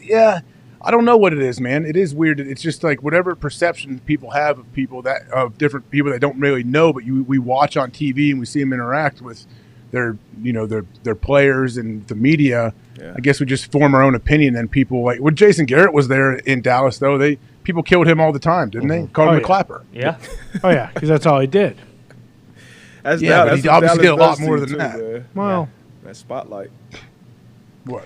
I mean, no matter what, with these coaches who coach the great quarterbacks, like they're only going to get judged by how their teams do, and it's like Belichick. It's all now. Super Bowls now, though. Like before, it used to be, hey, this person won a ton of games. Now it's like, who cares what your regular season record is? How many rings do you have? Like that's all people care about. And with Belichick now, it's without Brady, and this hasn't happened yet. But with Andy Reid, I assume when his career's over, people will say, well, without Mahomes, and he had a lot of success in the Eagles, but to your point, he never won a Super Bowl with the Eagles. So like people will discredit what his best achievements were because it was with Patrick Mahomes. But yeah, you got to have a quarterback if you want to win Super Bowls and want to score. Just like a great D coordinator, like the Ravens back in the day, though. Think about that D. But the Ravens, when they're winning with Ray Lewis and everything, what was it 2000, 2001, whatever it was? Yeah. Without all those studs on defense, you wouldn't be able to have that awesome scheme and just shut everybody down at the same time. Yeah, you gotta have fucking play. I don't care what sport, what game you're playing. Shit, basketball with Phil Jackson and Pop, like they had fucking Hall of Fame play. Look at the Spurs now without Duncan and these Hall of Fame players that Phil Jackson had. Belichick, Brady. That's a 20-year run. A lot of people have had great quarterbacks. Nobody's gone and won fucking 6 chips. So you got to have great players. But the Andy Reid thing, I think he's kind of different because you've seen him evolve from, it didn't matter who was that quarterback, from Vic to McNabb to who was the guy that came in the second rounder? Kevin Cobb. Kevin Cobb played a little bit. Foles. And then Alex Smith was successful under him, Patrick Mahomes. And you saw once he got Mahomes, which nobody pegged as like the next great one, but once he got Mahomes, you saw his offense evolve, with Mahomes and Tyreek Hill and Kelsey. So I think Andy Reid, when he hangs it up, he'll probably be looked at as like probably after Bill Walsh, probably like the best offensive-minded play caller. Absolutely. Yeah. I think so, too. I just know that conversation will happen. Yeah. Like, without Mahomes, was Andy Reid as good as he was? Gotcha. I mean, I think he's the offensive Bill Belichick. Like, I even think he could go down as the greatest offensive mind. Well, yeah, because, he did it with – I mean, he went to the NFC Championship 4 years in a row, too, right? Mm-hmm. Then did you guys see him in the AFC Championship now? You guys see him post-game on the stage after they won when he got the mic and they interviewed him? He seemed awesome. He seemed like such a nice, happy dude. He's like, oh, how about this? We're going back-to-back Super Bowls. Work's not done. You've still got a couple practices left before we head out there. But he was just so happy, it felt like. And I was glad to see a coach actually happy. I mean, and when he was walking out at halftime of the divisional round where he's just like fist-bumping Lil Jon, like just the stuff he does is awesome. Everybody loves Big Red. Yeah, he's just the man. Yeah, everyone. I talked to guys that played there, and they all – I'm like, man, for real, what's Andy Reid really like? And they're like, honestly, man, he's the best. Like, he is so cool. He's found a good balance of, like D-Butt and I were talking about, holding guys accountable, making sure you're accountable to your teammates. No one's jacking around, being idiots every single day. Like, they know what the standard is, but then he also lets them be themselves. Like, so whatever that balance is, it's hard to find, but I feel like Andy Reid definitely has found it. He probably wants to keep this thing rolling as long as he can. Yeah, for sure. And obviously he got the X and O's part down, but I also think that's a part of the reason why his coaching tree has been so successful. Doug Peterson, Sirianni. Guys like to work for him too. Yeah. Think about that, D-Bag. Exactly. They like assistants know, like, trust me, you talk to any coach in the NFL, they'll tell you who not to work for. They'll say who you don't want to work for as a head coach because they can drastically change what your lifestyle is like. And Andy Reid is a guy that assistants love to coach for. So I think there's a reason he attracts these great coaches. Facts. Big Red, man. There is breaking news. Yeah. Breaking news, Tone. You want to let the people know? Well, it concerns your Miami Dolphins. What? Tua has officially cleared the concussion protocol. Congratulations. A long time after he went into it. Nice. Scare me for a second. Yeah, I was going to say Tua retire, and I thought it was the breaking. Yeah, me too. Miami. I thought everyone's calling for him to retire. Aren't they saying he should never play again? A lot of people are did saying say that. that. A lot of people, Okay. But that's a long time. It is a long time, and I've actually had to clear concussion protocol after the season. And you still kind of got to go through the song and dance. You got to put your pads on, have some contact. It's actually You serious? After the season, you had to do that? Yeah, me and DeQuell Jackson. I actually got to find the video. You had to hit DeQuell? Yep, we both had concussions, and we both had to go out there with our pads on. We actually put T-shirts over our pads. We looked absolutely ridiculous. Had to record it. Had to go out there, just some light bullshit thuds. But it was probably took a good 2 weeks, but obviously it was no rush, so I'm sure they took their sweet time with Tua. I don't, will he have missed 6 games or 5 games or however many games at this point? Maybe, but it's not that concerning because it's the off season. There's no real timeline to rushing back. So take your time, take a couple weeks off, come back and clear protocol. If that's how it went. Now, if he was trying to get out of this thing, every couple of days, now that's much more concerning for the long haul. Well, at this point, it doesn't really matter, right? It's just all anyone's going to talk about is what happens if he fucking gets a concussion in the first game next year, or if he even gets one concussion at any point next year. Like he's going to have 8 in the last 3 years or something. Scary, man. Once you start stacking them up, you become. I think I heard someone call it like a candle. Yeah. Like, you blow on them or you hit them. Because even the last one he got against Green Bay, right? Yeah. It was a hit that he continued to play. Back of his head. After the game, like, hey, I'm concussed. So we all saw the bad one in Cincinnati. But that's scary, man, because it's not like you can go and get an MRI and say, all right, this ligament is healed or this or that. Like, it's a fucking brain. And it's ongoing research and so much we don't know about their brain. So it is scary. But I'm sure Tua will weigh all his options, and it's got to be realistic, it's a lot of fucking money on the line for him. Especially this year. Yeah, at that position. Yeah. Salary cap going up, you're talking $40+ million a year. So I'm sure that goes, heavy into the consideration. But I hope Tua has a long, healthy career. Do you think anyone's going to pay him, though, with his concussion history? He's got to come out and have a good, solid, clean year where he doesn't get dinged up at all, I think. Well, they have to pick up his 5th-year option this year, right? This offseason. They don't have to, do they? You have to do it before the 4th year, I thought. Good point. So like Danny Dimes, they had to pick up Danny Dimes' 5th year before this year because it was his 4th season, and this will be Tua's 4th year. So if they do decide to pick it up, they have to decide right now. Yeah. Well, I guess I wonder if is there any kind of designation where they, when it comes to hey, this guy's kind of injured or technically injured, but he's not since he cleared the protocol. No, you got to make the decision. Yeah. So they can either choose to be hey, this guy gets hurt. If we don't pick it up, he might get hurt. The price goes down, or we can pick it up. He can play out of his mind, and then we have him on the cheap next year. Is there anything he can do? What can he do to try to protect himself more? He can't. I mean, the back of the head hitting. I don't get. Maybe get a big toilet bowl neck roll. That you can do that. You can petition the league to always play with a guardian. You could wear the neck thing. Yeah. You can also wear one of the new helmets that George Kittle and Nick Bosa wear. Kenny Pickett has one now too. Or he could get a massive fucking helmet and put a pillow around his head underneath it. Yeah. That's cool. Get a helmet with the back of the back of the helmet is 19 inches thick, so the back of his head hits. He has a big pillow. Yep. You can get an airbag. Kind of put on one of them, like a visor. They have those now. Yeah, these are all great options, guys. We got a special guest on the line that we can't keep her waiting any longer, guys. This person, you know what? We sure hope that this lady doesn't land any punches on Tua because that would definitely concuss this guy. Boys, strap in. Kill him probably. Please welcome to the show. Been on before. We love having her on. She's an absolute savage, absolute monster. Fights February 4th at MSG again. Please welcome Amanda Serrano. What's up, Amanda? How you doing over there? I'm doing good. I'm a little cold, but hey. So you fight February 4th, MSG. I know this is awesome. Like you have to love fighting. I know you're tracking down, trying to become the first undisputed fighter from Puerto Rico in this whole situation there. How do you feel? I guess we're a couple days away from the fight. How do you feel physically? How do you feel mentally? I feel physically, I feel amazing. This was 6 weeks of great training. I believe I haven't felt like this in a very long time. I'm excited. I'm anxious. I just want the night to come here already and just have my hand raised in victory and be the first undisputed champion coming out of my beautiful island of Puerto Rico. Man, that's awesome. And I know you fight Erica Cruz. What when you watch her fight, like what do you? I guess you don't have to give us any inside information on what your plan may be, but do you like to study her previous fights? What do you do when you're going into a camp when you're trying to study your opponent?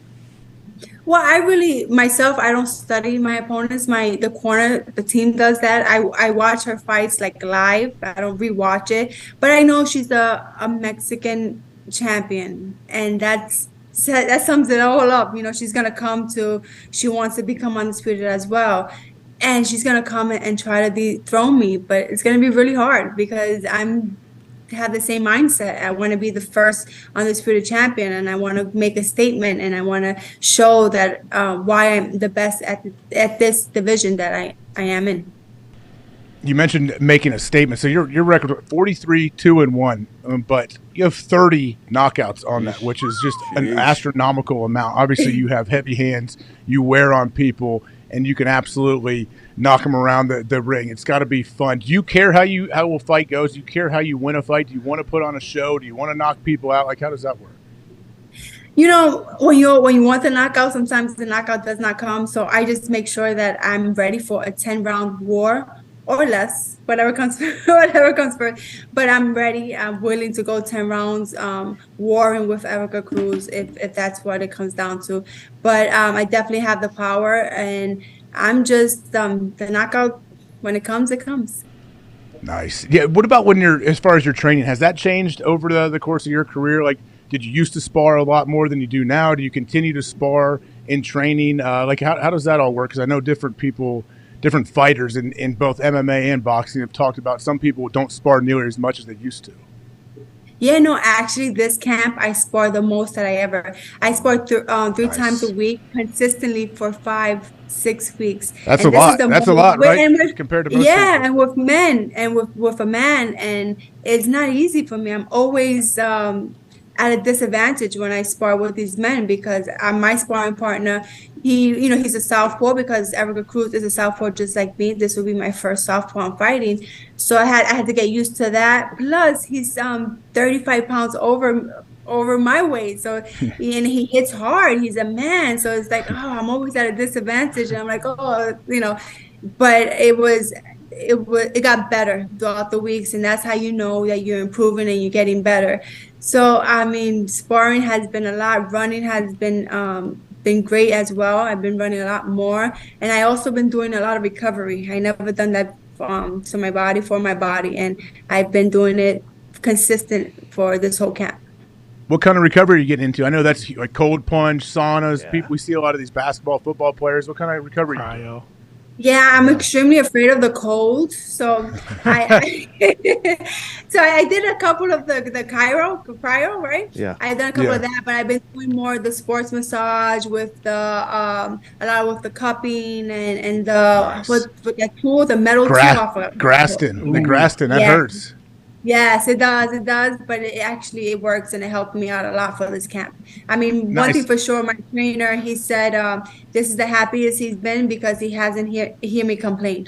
That's awesome. Some of the boys have some questions for you. Ty Schmidt, I know you have something for Amanda here. Yeah, Amanda, if I'm not mistaken, you have 9 belts in 7 different weight classes, and I think the last time we talked to you, like you talked about how at this point, like you have all these career accolades and you like kind of your love of the game is what keeps you going. But at this point, like really, do you still feel like you have anything to prove or not really? Like how difficult is, I mean, I assume it's not difficult because if you're not prepared going into a fight, like there's a very real possibility that you're going to get your head knocked off. But like what at this point in your career, what more do you feel like you have to prove? Well, definitely this game is always evolving and women are getting better and there's a lot more younger women coming into the sport. So I always feel I have to be the best that I can be and always go out there and perform to my best abilities to show that I'm here and I'm here for a reason. But my motivation definitely for this fight was to become the first undisputed champion out of the island of Puerto Rico. So that was definitely motivated me, and just to continue to be the best, continue to opening the doors for the younger generation, break these barriers, and that's I feel like I completed my job. I know you bounced around weight classes. How difficult is that at times to be fighting in different weight classes? You know what? It's a lot difficult for me to go up in weight than to go down. Like featherweight, I feel amazing. I feel my strongest. I feel the best. But going up higher divisions is a lot easier. I mean, harder for me to maintain that weight because I drop weight really, really fast. But it's you just have to know when to open your mouth more or open or close your mouth. There we go. Boston Connor, you got something? Yeah, Amanda, on fight night when you're walking out to that ring, are you kind of entering a different zone, or is it really when you step in there is when you realize, like, okay, I got to flip the switch here and kind of take care of business? Yeah, it's definitely a build-up walking from the locker room to the ring. So you start feeling it little by little. You start feeling it from your toes coming up, and once you enter that ring, then you're like, yeah, I'm getting in the zone. Now, once that bell rings, everything goes away. Everything is like, it's so funny how your mind and your body switches. But that's what helps me get through it. I'm like, I know once that bell ring, once that first punch is thrown, once I'm hit first, it all goes away. It's all a different story. Do you need to get hit first? Like, once you do, like, if someone lands a clean shot on you early, does it almost wake you up or make you feel like, yeah, here we go. Yep, now I'm at home. I'm in here. Let's do this. I always say the party don't start till I get punched in the face because it bothers me. It just starts the whole real deal comes out of me. That's right, the real deal. Do you ever get hit? I know some people have a natural reaction, like if you get somehow someone's even playing around, they hit you and they get you in the temple or something. Your natural reaction is to get pissed and just throw punches back. You ever get clipped in a fight and you just lose it and you just see red for 30 seconds or so and you go crazy? No, thank God, knock on wood. So, Yeah, but I've never been really, I've always been hurt in the gym. So we're sparring with the men. So that's what my trainer wanted me to experience, all that in the gym. So if it did happen at a fight or in a fight, I would be prepared and I wouldn't, go crazy or panic. So in the gym, definitely. With the men, definitely. Nice. Tone Diggs, I think he actually has a few amateur fights back in the day. He has a question for you. Diggs, what do you got? That's right, AJ. Thank you. I appreciate that. Amanda, so like in baseball, you can kind of tell like when it's a home run off the bat. Like in basketball, you can kind of tell if it's going in when it comes off of your hand. When you hit someone in boxing, can you kind of tell like soon as you hit them if it's a clean shot that like is definitely going to affect them or not based on like just how it feels in your hand? Oh yeah. I've had one time I fought in Tampa last year, and this girl, she was 30 pounds over and she was tough as nails, and I kept beating her and hitting her, and the punches were landing so clear that I hurt my hand. And it was like after the fight I was like, oh my God, but she didn't go anywhere. But I was like, to this day she's one of my good friends. But yeah, you feel it. And I mean, I'm not like that one knockout punch. I throw a lot of punches, and my punches are really hard, so they're consistent. So that's what breaks them down. What is it like? What's a normal day in your training camp? Like you said, these last 6 weeks you've been going hard. Like what's a normal day? Not right now. I know you're tapering down, I'm sure, before the fight, but what's a normal day look like when it comes to your training when you're in camp? Well, Monday, Wednesdays, and Fridays was my sparring days. So I would wake up at maybe like 10 o'clock, have some breakfast, and then going to the gym to get beat up. That's the first thing in the morning to get beat up. Who does that? I don't know. Come on, crazy people. And so then that, and then I'll go back home. I'll have breakfast, lunch, whatever, and then go back to the gym and do my strength and conditioning. And then after that, eat a little dinner, and then go for a run at nighttime. I like running at nighttime. I believe I have more energy at nighttime. And then Tuesdays and Thursdays was like my recovery and doing just like pad work and yeah. That's such a grind. Do you ever get I don't know, you ever get worn out or burn out through a camp? Or your camp's normally 6 weeks, or is that changed over your career? It changed. It depends on sometimes they don't know when the fights and they just call you last minute but yeah, it's pretty. I'm always in the gym. I'm in the gym all year long. But when it's fight time, it gets more intense, and it will be like this is probably the longest training camp that I had of consistent hard work. What will you do right after the fight? Do you at least let it loose for like a week or two or a couple of days? Like, what do you do once the fight's over? Let's say you go out there, you get a big knockout. Do you get to celebrate? Do you get to let loose a little bit? Yes, finally. After this fight, I'm going to my house in Puerto Rico. I bought a house, and I really haven't got to enjoy it. And so I'm going back there first, if I can, first flight. But yeah, going and enjoying my house in Puerto Rico for a little while. That's awesome. We really appreciate you coming on here. We want to let people know. So the fight, we can see it on DAZN, correct? February 4th at MSG. Everyone here, DAZN, Yes. This used to be involved with DAZN as well here on this show too. So I think people are very aware of that platform and everything they do. But wanted to tell you, good luck. We really hope you get that undisputed title. You bring it home and you get a chance to go enjoy yourself at your new house in Puerto Rico after it's over. So thank you very much, Amanda Serrano. Appreciate it. The real deal, ladies and gentlemen. FanDuel family. Hell yeah! FanDuel. Thank you, Amanda Serrano. Appreciate you. The real deal. Thanks for getting it. February 4th on DAZN. What's up, Con Man? Ty, good job. You guys have some good questions. You going to watch the fight? Yeah, absolutely. I mean, man, it's around knockout. I don't know what it is. It should be minus 10,000, but I'm going to put everything I own on it. Yeah, what is it? I'm sure there's lines out there, right? Absolutely. Has to be. Yeah. Are you kidding me? I had a great question 30 too, KOs. AJ. Oh my gosh. Yeah, way to go. Way to go, Hawk. Fuck me. Oh. Yeah, fuck it. Who I'm cares? so sorry. Let's call her back up. Real cool, Call her back AJ. She's minus 750. Bang! Shit. What's her first round knockout? Yeah, what's first punch knockout? So, Amanda Serrano punch KO knockout. TKO is plus 250. Oh, see you there. Let's go. See you there. Lock it in. Plus 250 TKO. KO. First round? What if it's a TKO or TKO? I think it's any round. KO, Either TKO. or. Yeah. Any round, Plus right? 250. Yeah, any Take round. that all day long. She's gonna knock like a KO. She's going down. I think she's down in weight, right? This fight. I believe She so. might go back up. She wants to go back up to avenge a loss. I know. Yeah, I mean, sparring with dudes. Yeah, I think she's going to come out firing. I would like to see her get in a street fight. Wouldn't that be sweet if all of a sudden a clip came out and she just pieced some person up on the street and be like, oh, wow. I mean, That's even what I was those gonna like ask random videos that come out, My like bad. runs into UFC guy, runs into boxing. Like, if it was a champ, could you imagine what she would do? Probably. Yeah, people like that, I think, typically are pretty good about knowing, like, hey, I probably shouldn't get in a street fight. She's got fucking 9 belts. Like, she'd kill anyone she's coming across. Oh, you guys remember BJ Penn? BJ Penn's a great MMA fighter. He had a run of some street altercations. Yeah, but here he the was last liquored 5 up years. all the time. Yeah, and Connor knocked out that old dude.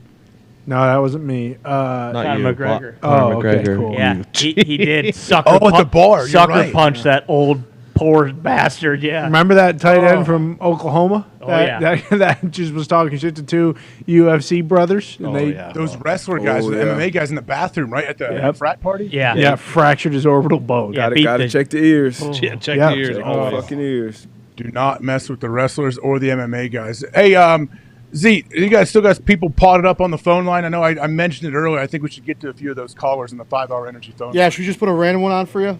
Yeah, just throw somebody out there you think might be good. Let me know their name. We'll get going. Oh, how about Connor from Nebraska? Connor from Nebraska. What's on your mind, pal? Oh, no. Does Otter need to pot him up? Yeah. Nebraska. Oh, Otter's behind. Oh no. Otter. Who's Otter? Mitt. He's about Is that a new name? 10, 15 seconds behind, so he's probably just got the pod up. His dad used to call him Otter.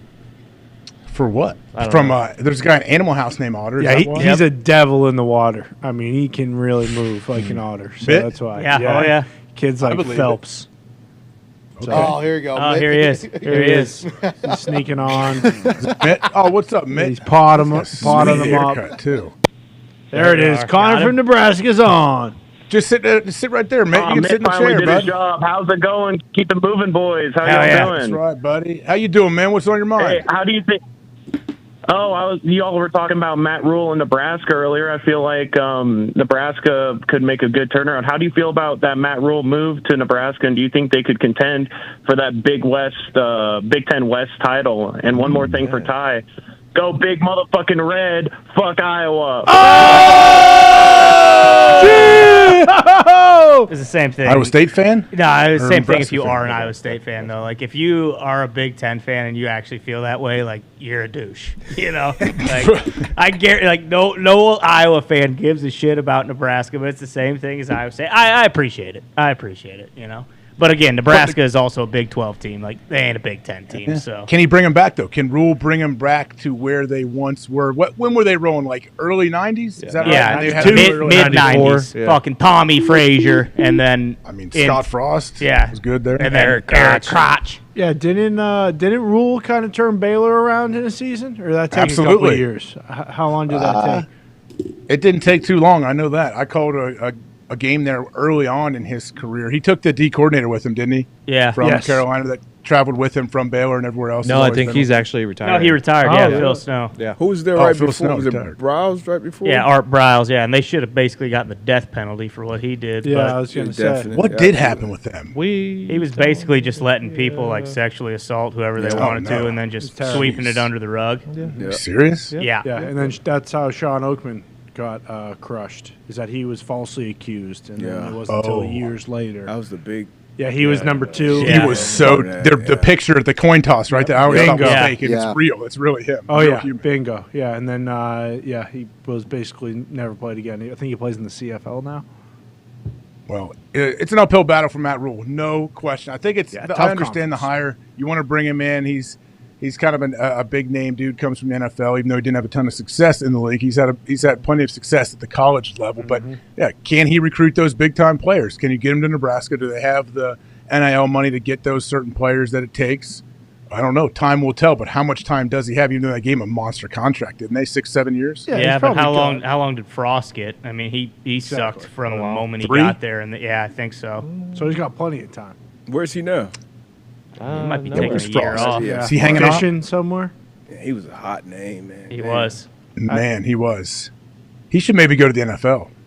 Something to think about. Yeah, I think his the way he like coaches and acts, like that would probably translate with pros. I think quite a bit, making guys do Navy SEAL stuff in the off season. Yeah, I'd love that. You know what, Ty? You might have a point there. You might have to adjust a little bit if you want to coach the boys at the next level. Yeah, they'll not as fucking much shove him in a locker or something if he's trying to do that. Like Saban in Miami. Zach Thomas will fight him. Yeah, but Zach, making that D lineman Saban cry. at Love least you, Zach. winning national championships. Yeah, Dog. after. Not going 4-8 at Nebraska and then coming in and fucking making guys do up downs until they puke. Hey, it's Zach working Thomas, with the man. MCDC. Yeah, You're already up there. Hey, as long as Damn you're right. up there up front doing them Well, yourself, that's Scott. right. MCDC's already losing all of his staff. Oh no. Oh yeah. Not breaking. Yeah, what Zach happened? Ben, he's Who out. left? Who left, Tone? Fucking Deuce Staley. Deuce. Wow, Oh, assistant to head coach. Carolina? Oh, he was an assistant head coach too, so that gives you a nice bump in pay. Head coach / running backs coach Deuce Staley is leaving to join Frank Reich's Carolina Panthers staff. Okay, Deuce, that's a bit surprising, isn't it? Interesting. little bit. D-Butt looks very surprised. Yeah, D-Butt shook about it. I mean, shot. We saw Hard Knocks, Deuce. I felt like was a big part of that. Yeah. I felt like he Oh, was yeah. a big part of that. Is he going to be assistant head That coach? You think turnaround at over Carolina? That's I would imagine you Who want. else You would be would. on that It's staff? almost a demotion if you're not the assistant He'd head have to be coach. OC. at Carolina.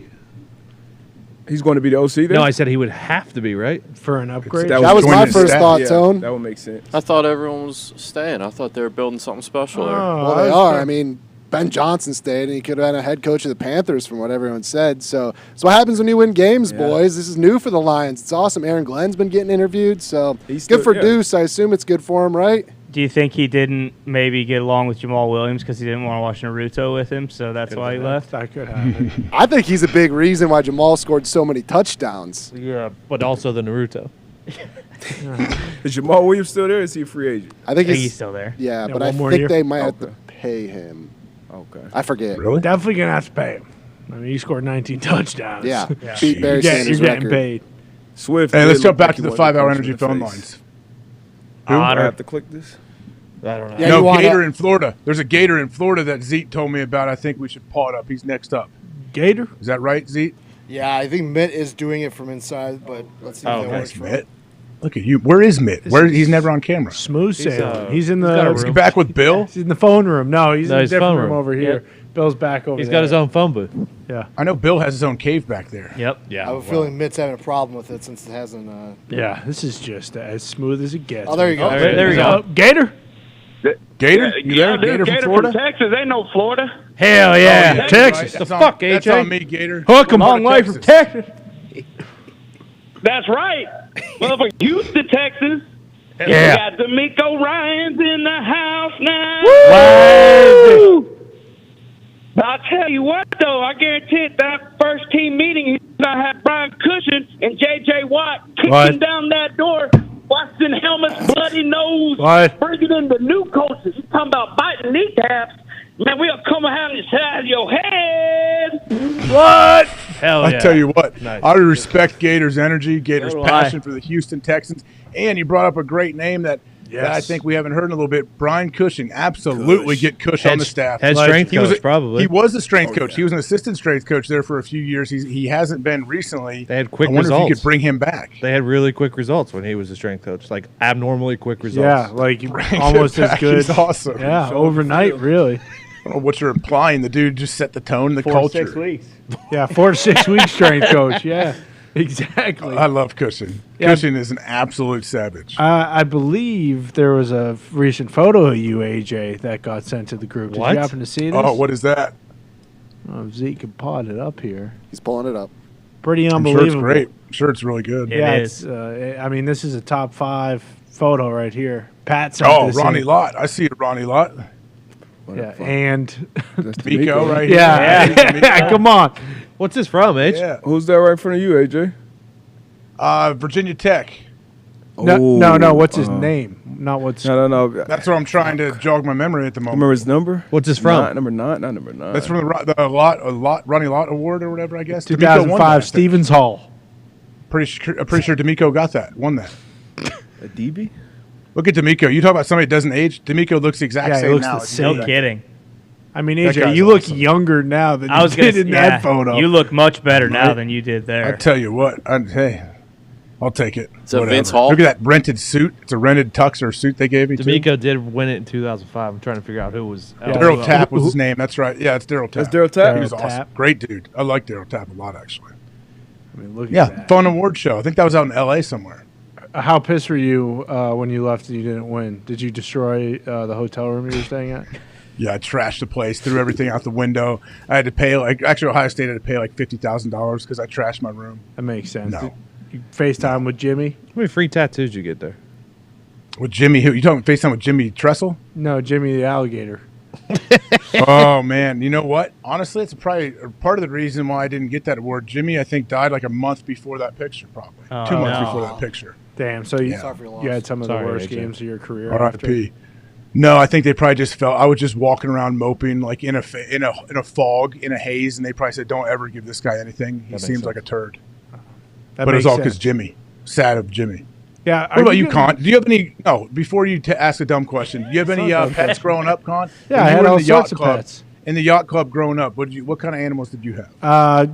Just the usual dog, snails, a couple Snails? fish. That's not usual. Look like a fucking gerbil guy. Did you have a gerbil? No gerbil You guy, definitely and had that was a gerbils. shot. Lot of gerbils. And that was a Lot of shot. gerbils. And I know that was a shot. And AJ, you're Yacht talking club. about gerbils and butts, and no, we didn't have What? any I didn't say gerbils. that. Yeah, you Not did. Gear, not Deep, allegedly. yeah, Gear you over there. did. You guys Pretty were taking Woman? shots. Pretty okay? Woman was gerbling. Oh yeah.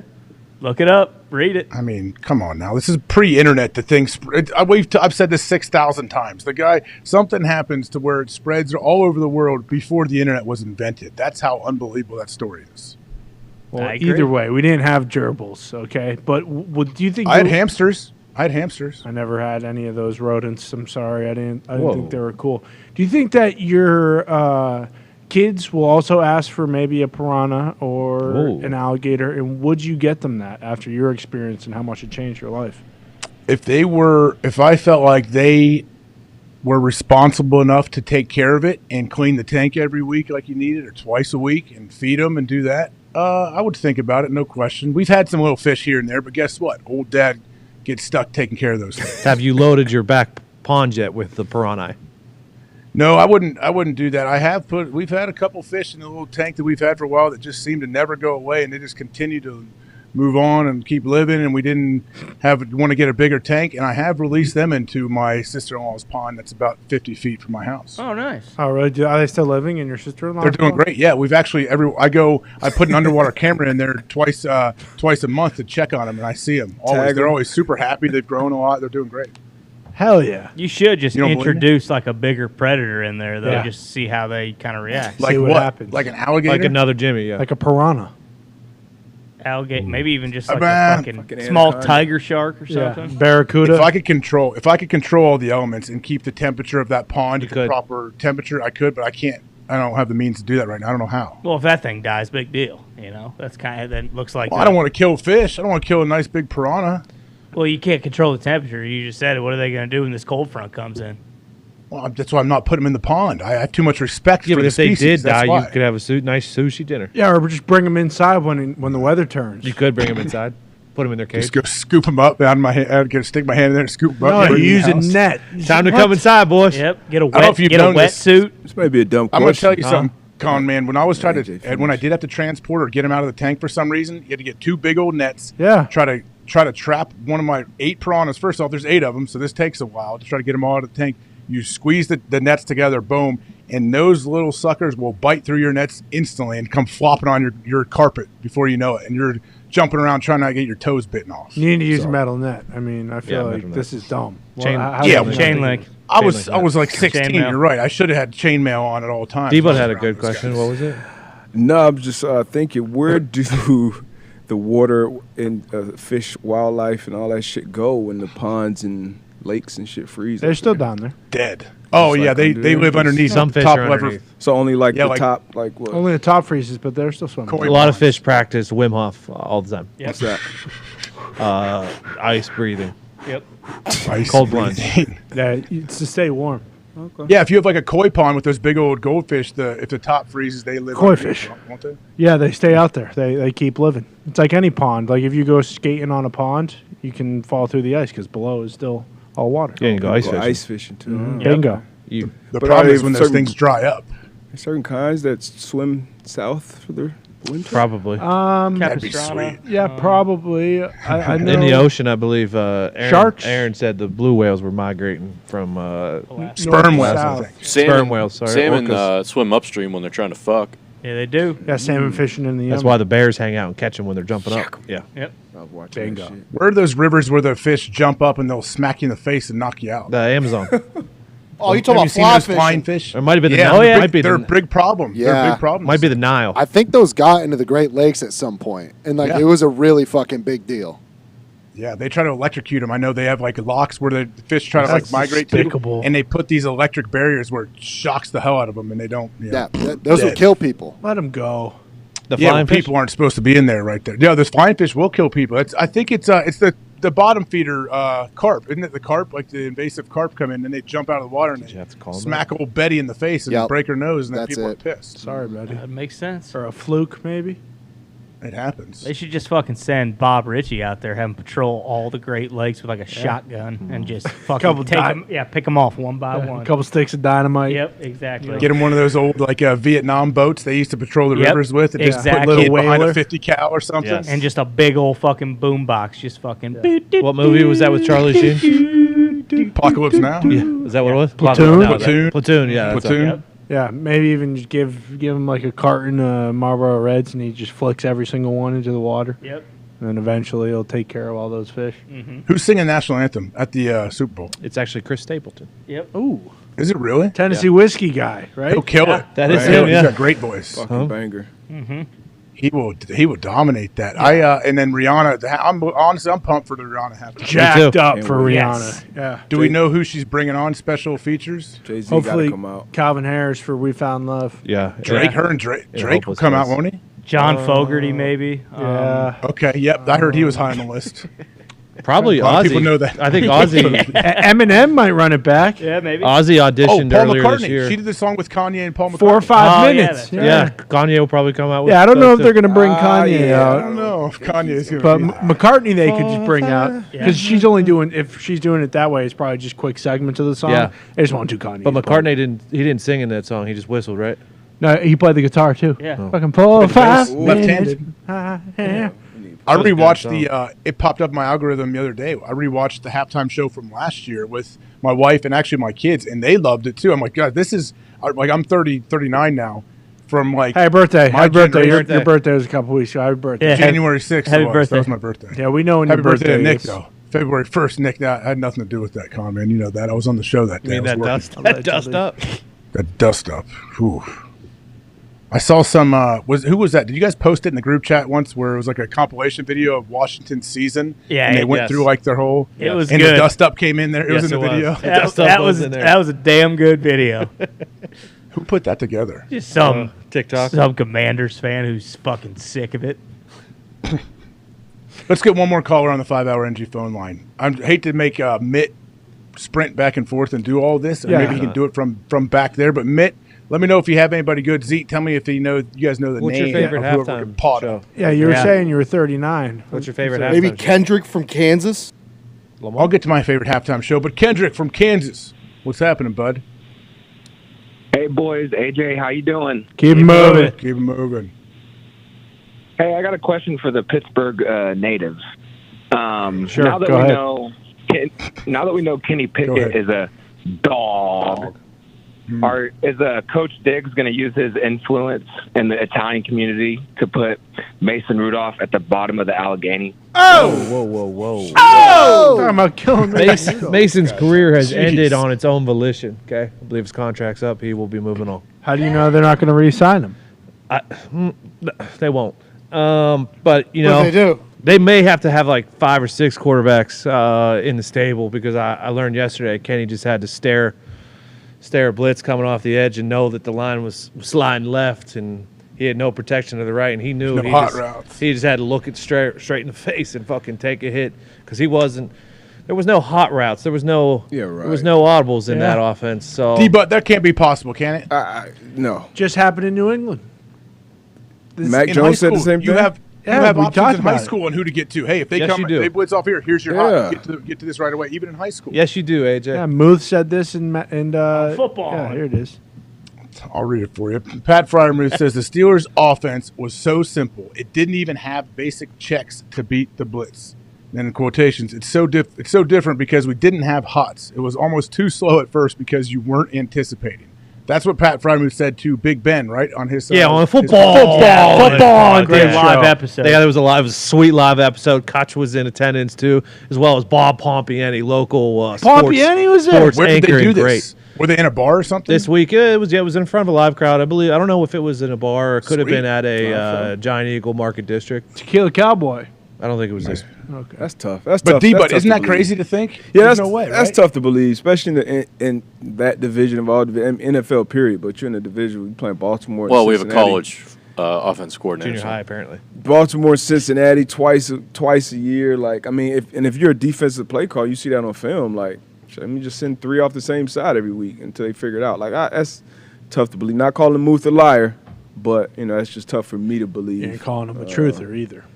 Yeah, you called Rap Sheet a liar earlier. But, you I didn't call him a did. liar. Yeah, I you said did. I. You want to take that back? You did. Nope. I said I think Schefter's story is more believable. That doesn't. I'm not tearing one guy down to build up another. kind of got to. But I don't know, Muth. I'll take him at his word, but it's tough to believe. Yeah, that was. I believe it wasn't as complex as he thought it. He may have thought it was going to be, but man, yeah, to think that they can't. You got to have options. The quarterback has to have options if they're bringing more than you can. Well, he was talking to Ben too. Like it was nice. Last year, like you could look at one of us, give us the signal, and we fucking run a different route and fucking pick up because just stand up. Just stand up. Here you go. Exactly. The guy's playing 9 yards off. You can stand up, and I'm going to throw you the ball right at the line. You know, maybe that's all part of the plan, AJ. Well, if I can put my head down it's and like, just keep rooting. It's just one step in the process, right? It's just one step in the process. Now we're going to start putting those things in here come April 15th when they start off season. They also did a comparison of who had better high school basketball highlights because Muth averaged like 26 and 12, and Ben was like the same exact stats in high school. Tell you what, 26. 7 was balling in high school. I told you that. Didn't I tell you that, man? He could play. Did actually. He was running point. I could see that. The 7 was running point. It was wild. It was awesome. I could see that. Ben's a freak athlete. He really is. Tell you what, I've seen him play. Yeah, he can. I bet on those like celebrity softball games, Ben hits bombs that are 800. Yep. Yeah, I'm sure he does. No doubt about it. Wait, Diggs, does he play in yours? No, he hasn't. Finley, Ohio. Ohio, okay. Yeah. Yeah, Finley up like north area. How's the basketball out there?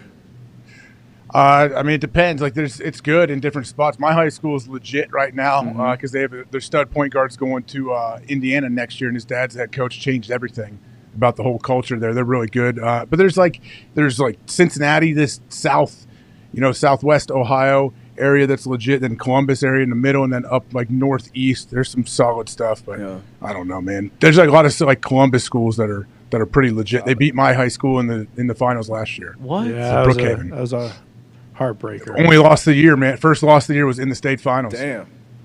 It's tough. It's all right. They'll We'll be see what back happens this year. They still got Oh, no, that they're kid. back. Those guys they don't mess around, man. They all get there like at 6 a.m. They shoot like 1,000 shots before school. They practice for 3 hours after school every day. Like, it's a different world now. It's Ohio sports right there. That's completely different. Basketball. For that to be happening in basketball, that's wow. My high school does that now for too. basketball. It's Yeah, it's no joke. unbelievable. It's every sport, it feels like now. Yeah, basketball's a different game now. They encourage shooting 3-pointers. Which Oh, yeah. That was never encouraged. My high school coach was jump stop, pump fakes all over the place. Oh, yeah. Like, we're trying to beat teams 24-19. Fucking five passes before you can take a Oh, shot. yeah. Everybody touches the ball it was twice not before fun. you take a shot. Basketball is fun now. Like, I tell the girls I coach, I'm like, if you even think you're open, just shoot the ball. Like, that's all you do now. Before, you got to have Curry. 95 passes and run the flex offense 13 times through. Running You got a fucking press beater yet or no? Oh no, we welcome the press. We welcome the press. Do you press now? 1-3-1 press? We press. We a lot of times we go man-to-man press, and just whoever is athletes. Whoever's on the ball goes and just traps the first pass in there, and that's where we go from there. Smart. So we're trying to drive him to the corner, drag him into deep water. Nice. Take the ball. Well, you're running like a 1-4 high on offense, or doesn't always. Well, we got a couple of different things that came down from above, like the middle school, high school that they like us to run that work, and we just try to do that, man. It's fun. Sometimes you win, sometimes you lose. Motion? You never know. You're on motion offense. Yeah, a little bit. Pass, screen away Stuff. Yeah, you're always cutting back. Oh, hey, they're up high. Maybe back cut all day long. See ya. Hit him with a UCLA cut right on the fucking lower block for an easy 2. Oh yeah, so extensive. Such an extensive offense we're running. You wear a suit when you're coaching, and if I actually wear a tux. You should. Smart. You honestly should. I know you're kidding, but don't. How sweet would that be if I showed up in a full, you should. like with a vest, a suit with a vest too, a 3-piece. Yeah, and put like 50 pounds of gel in your hair and slick it back. Can you imagine? And then we get beat by 35 points. Wouldn't that be amazing? You should have a wristband too, which plays that you have that you can call out. I should make sure I always use all my timeouts too, and call 1,000 timeouts. Well, you can't take them home. Yeah. Okay. Yeah, exactly. Yeah, you can. I take them all home. I don't use them. Slap the floor. Yo, you should do. You should. You should say to your kids one night after a basketball game, "Fucking get in timeout." I didn't use that one earlier in the game. Fucking get in the corner. Yeah, as I they're saved it. I saved this for you. As they're leaving, timeout, and bring it in, and then you can go over the game one more time. I mean, these are all ideas you guys are planting. Maybe I'll use some of these. You You should. never know. Just to make the girls better. Yeah. Tone Diggs, Hammer Down is coming on here today. Oh yeah. 15 minutes out. What do you tell us the time that people can come back? It and depends watch? So on. you go Normally, it's probably take care of business. and come closer to 10 minutes after this program. back. Okay, well we're gonna Depending wrap on this how big sucker up here. Mitt's poop is that he has to take after the show. I would say Mitt's gonna have a 12-minute poop after this one. That's so that's pretty much what we're waiting on these days. we'll say okay. Let's just be safe and say 3:25 maybe for Hammer Down. Okay, that's safe.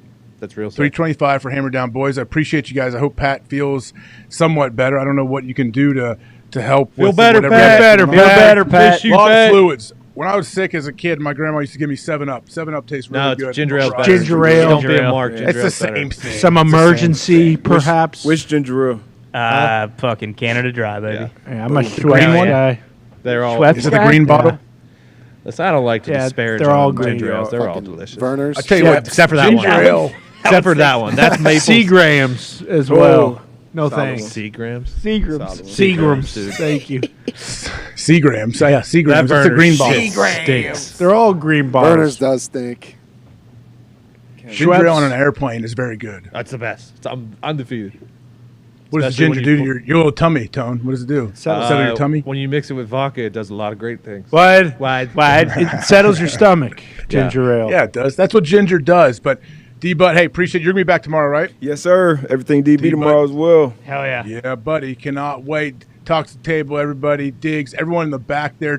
Hey, Zeke, pop that camera up on you guys. Pot it up real quick for you guys back there. I see you, Evie, Zeke, Nick Moraldo. Sweet. You're right. I do see the Italian shirt now. Happy birthday. Oh, Dirty Gertie, there you are, popping your head in the back. Happy Appreciate birthday, you guys. Mitt, Happy thank birthday, you, Nick. Mitt, for popping in on the stage and podding up those callers for us. Bill in the back, I'd never forget about you, Bill. Nobody will. They should not forget about Love you. you, You are Bill. a force to be reckoned with, and you're taking great pictures lately, Bill. So good. Is Bill still on the workout train? Him and Yep, they're still day crushing 9. it.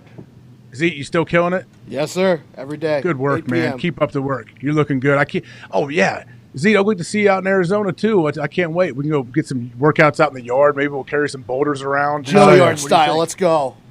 I can't wait. Maybe I'll bring some battle ropes. We'll Good idea. You should fashion go. up some You should cool go see things. if you should go have fucking Q put you through a workout in his Yeah. in the hot. Oh, AQ, in the shipyard. in the shipyard. Is that his workout place or the basement where he That's wrestles? his No, that's gym. his workout place with a sauna and a cold plunge. Yeah. The shipyard. He's got it Glaze? figured out there. He has it figured Fighting out, Jay? doesn't he? No, Glaze actually moved, I believe. Yeah, Glaze is back in LA at Unbreakable. He'll be out Oh there for no, Super he Bowl. moved. Yep. He'll be out there for the Super Bowl. Exactly. Him and Rosie packed up and moved to LA. That's a shame. All right, boys. Well, we're gonna wrap this sucker up. Thank you for everybody that tuned in, that watched. Pat, hope you feel better. Maybe be back tomorrow. Who knows? We will see Wednesday, February 1st. Thank you to Amanda Serrano. She was great as always. We'll be back tomorrow. We'll catch you then. See you guys.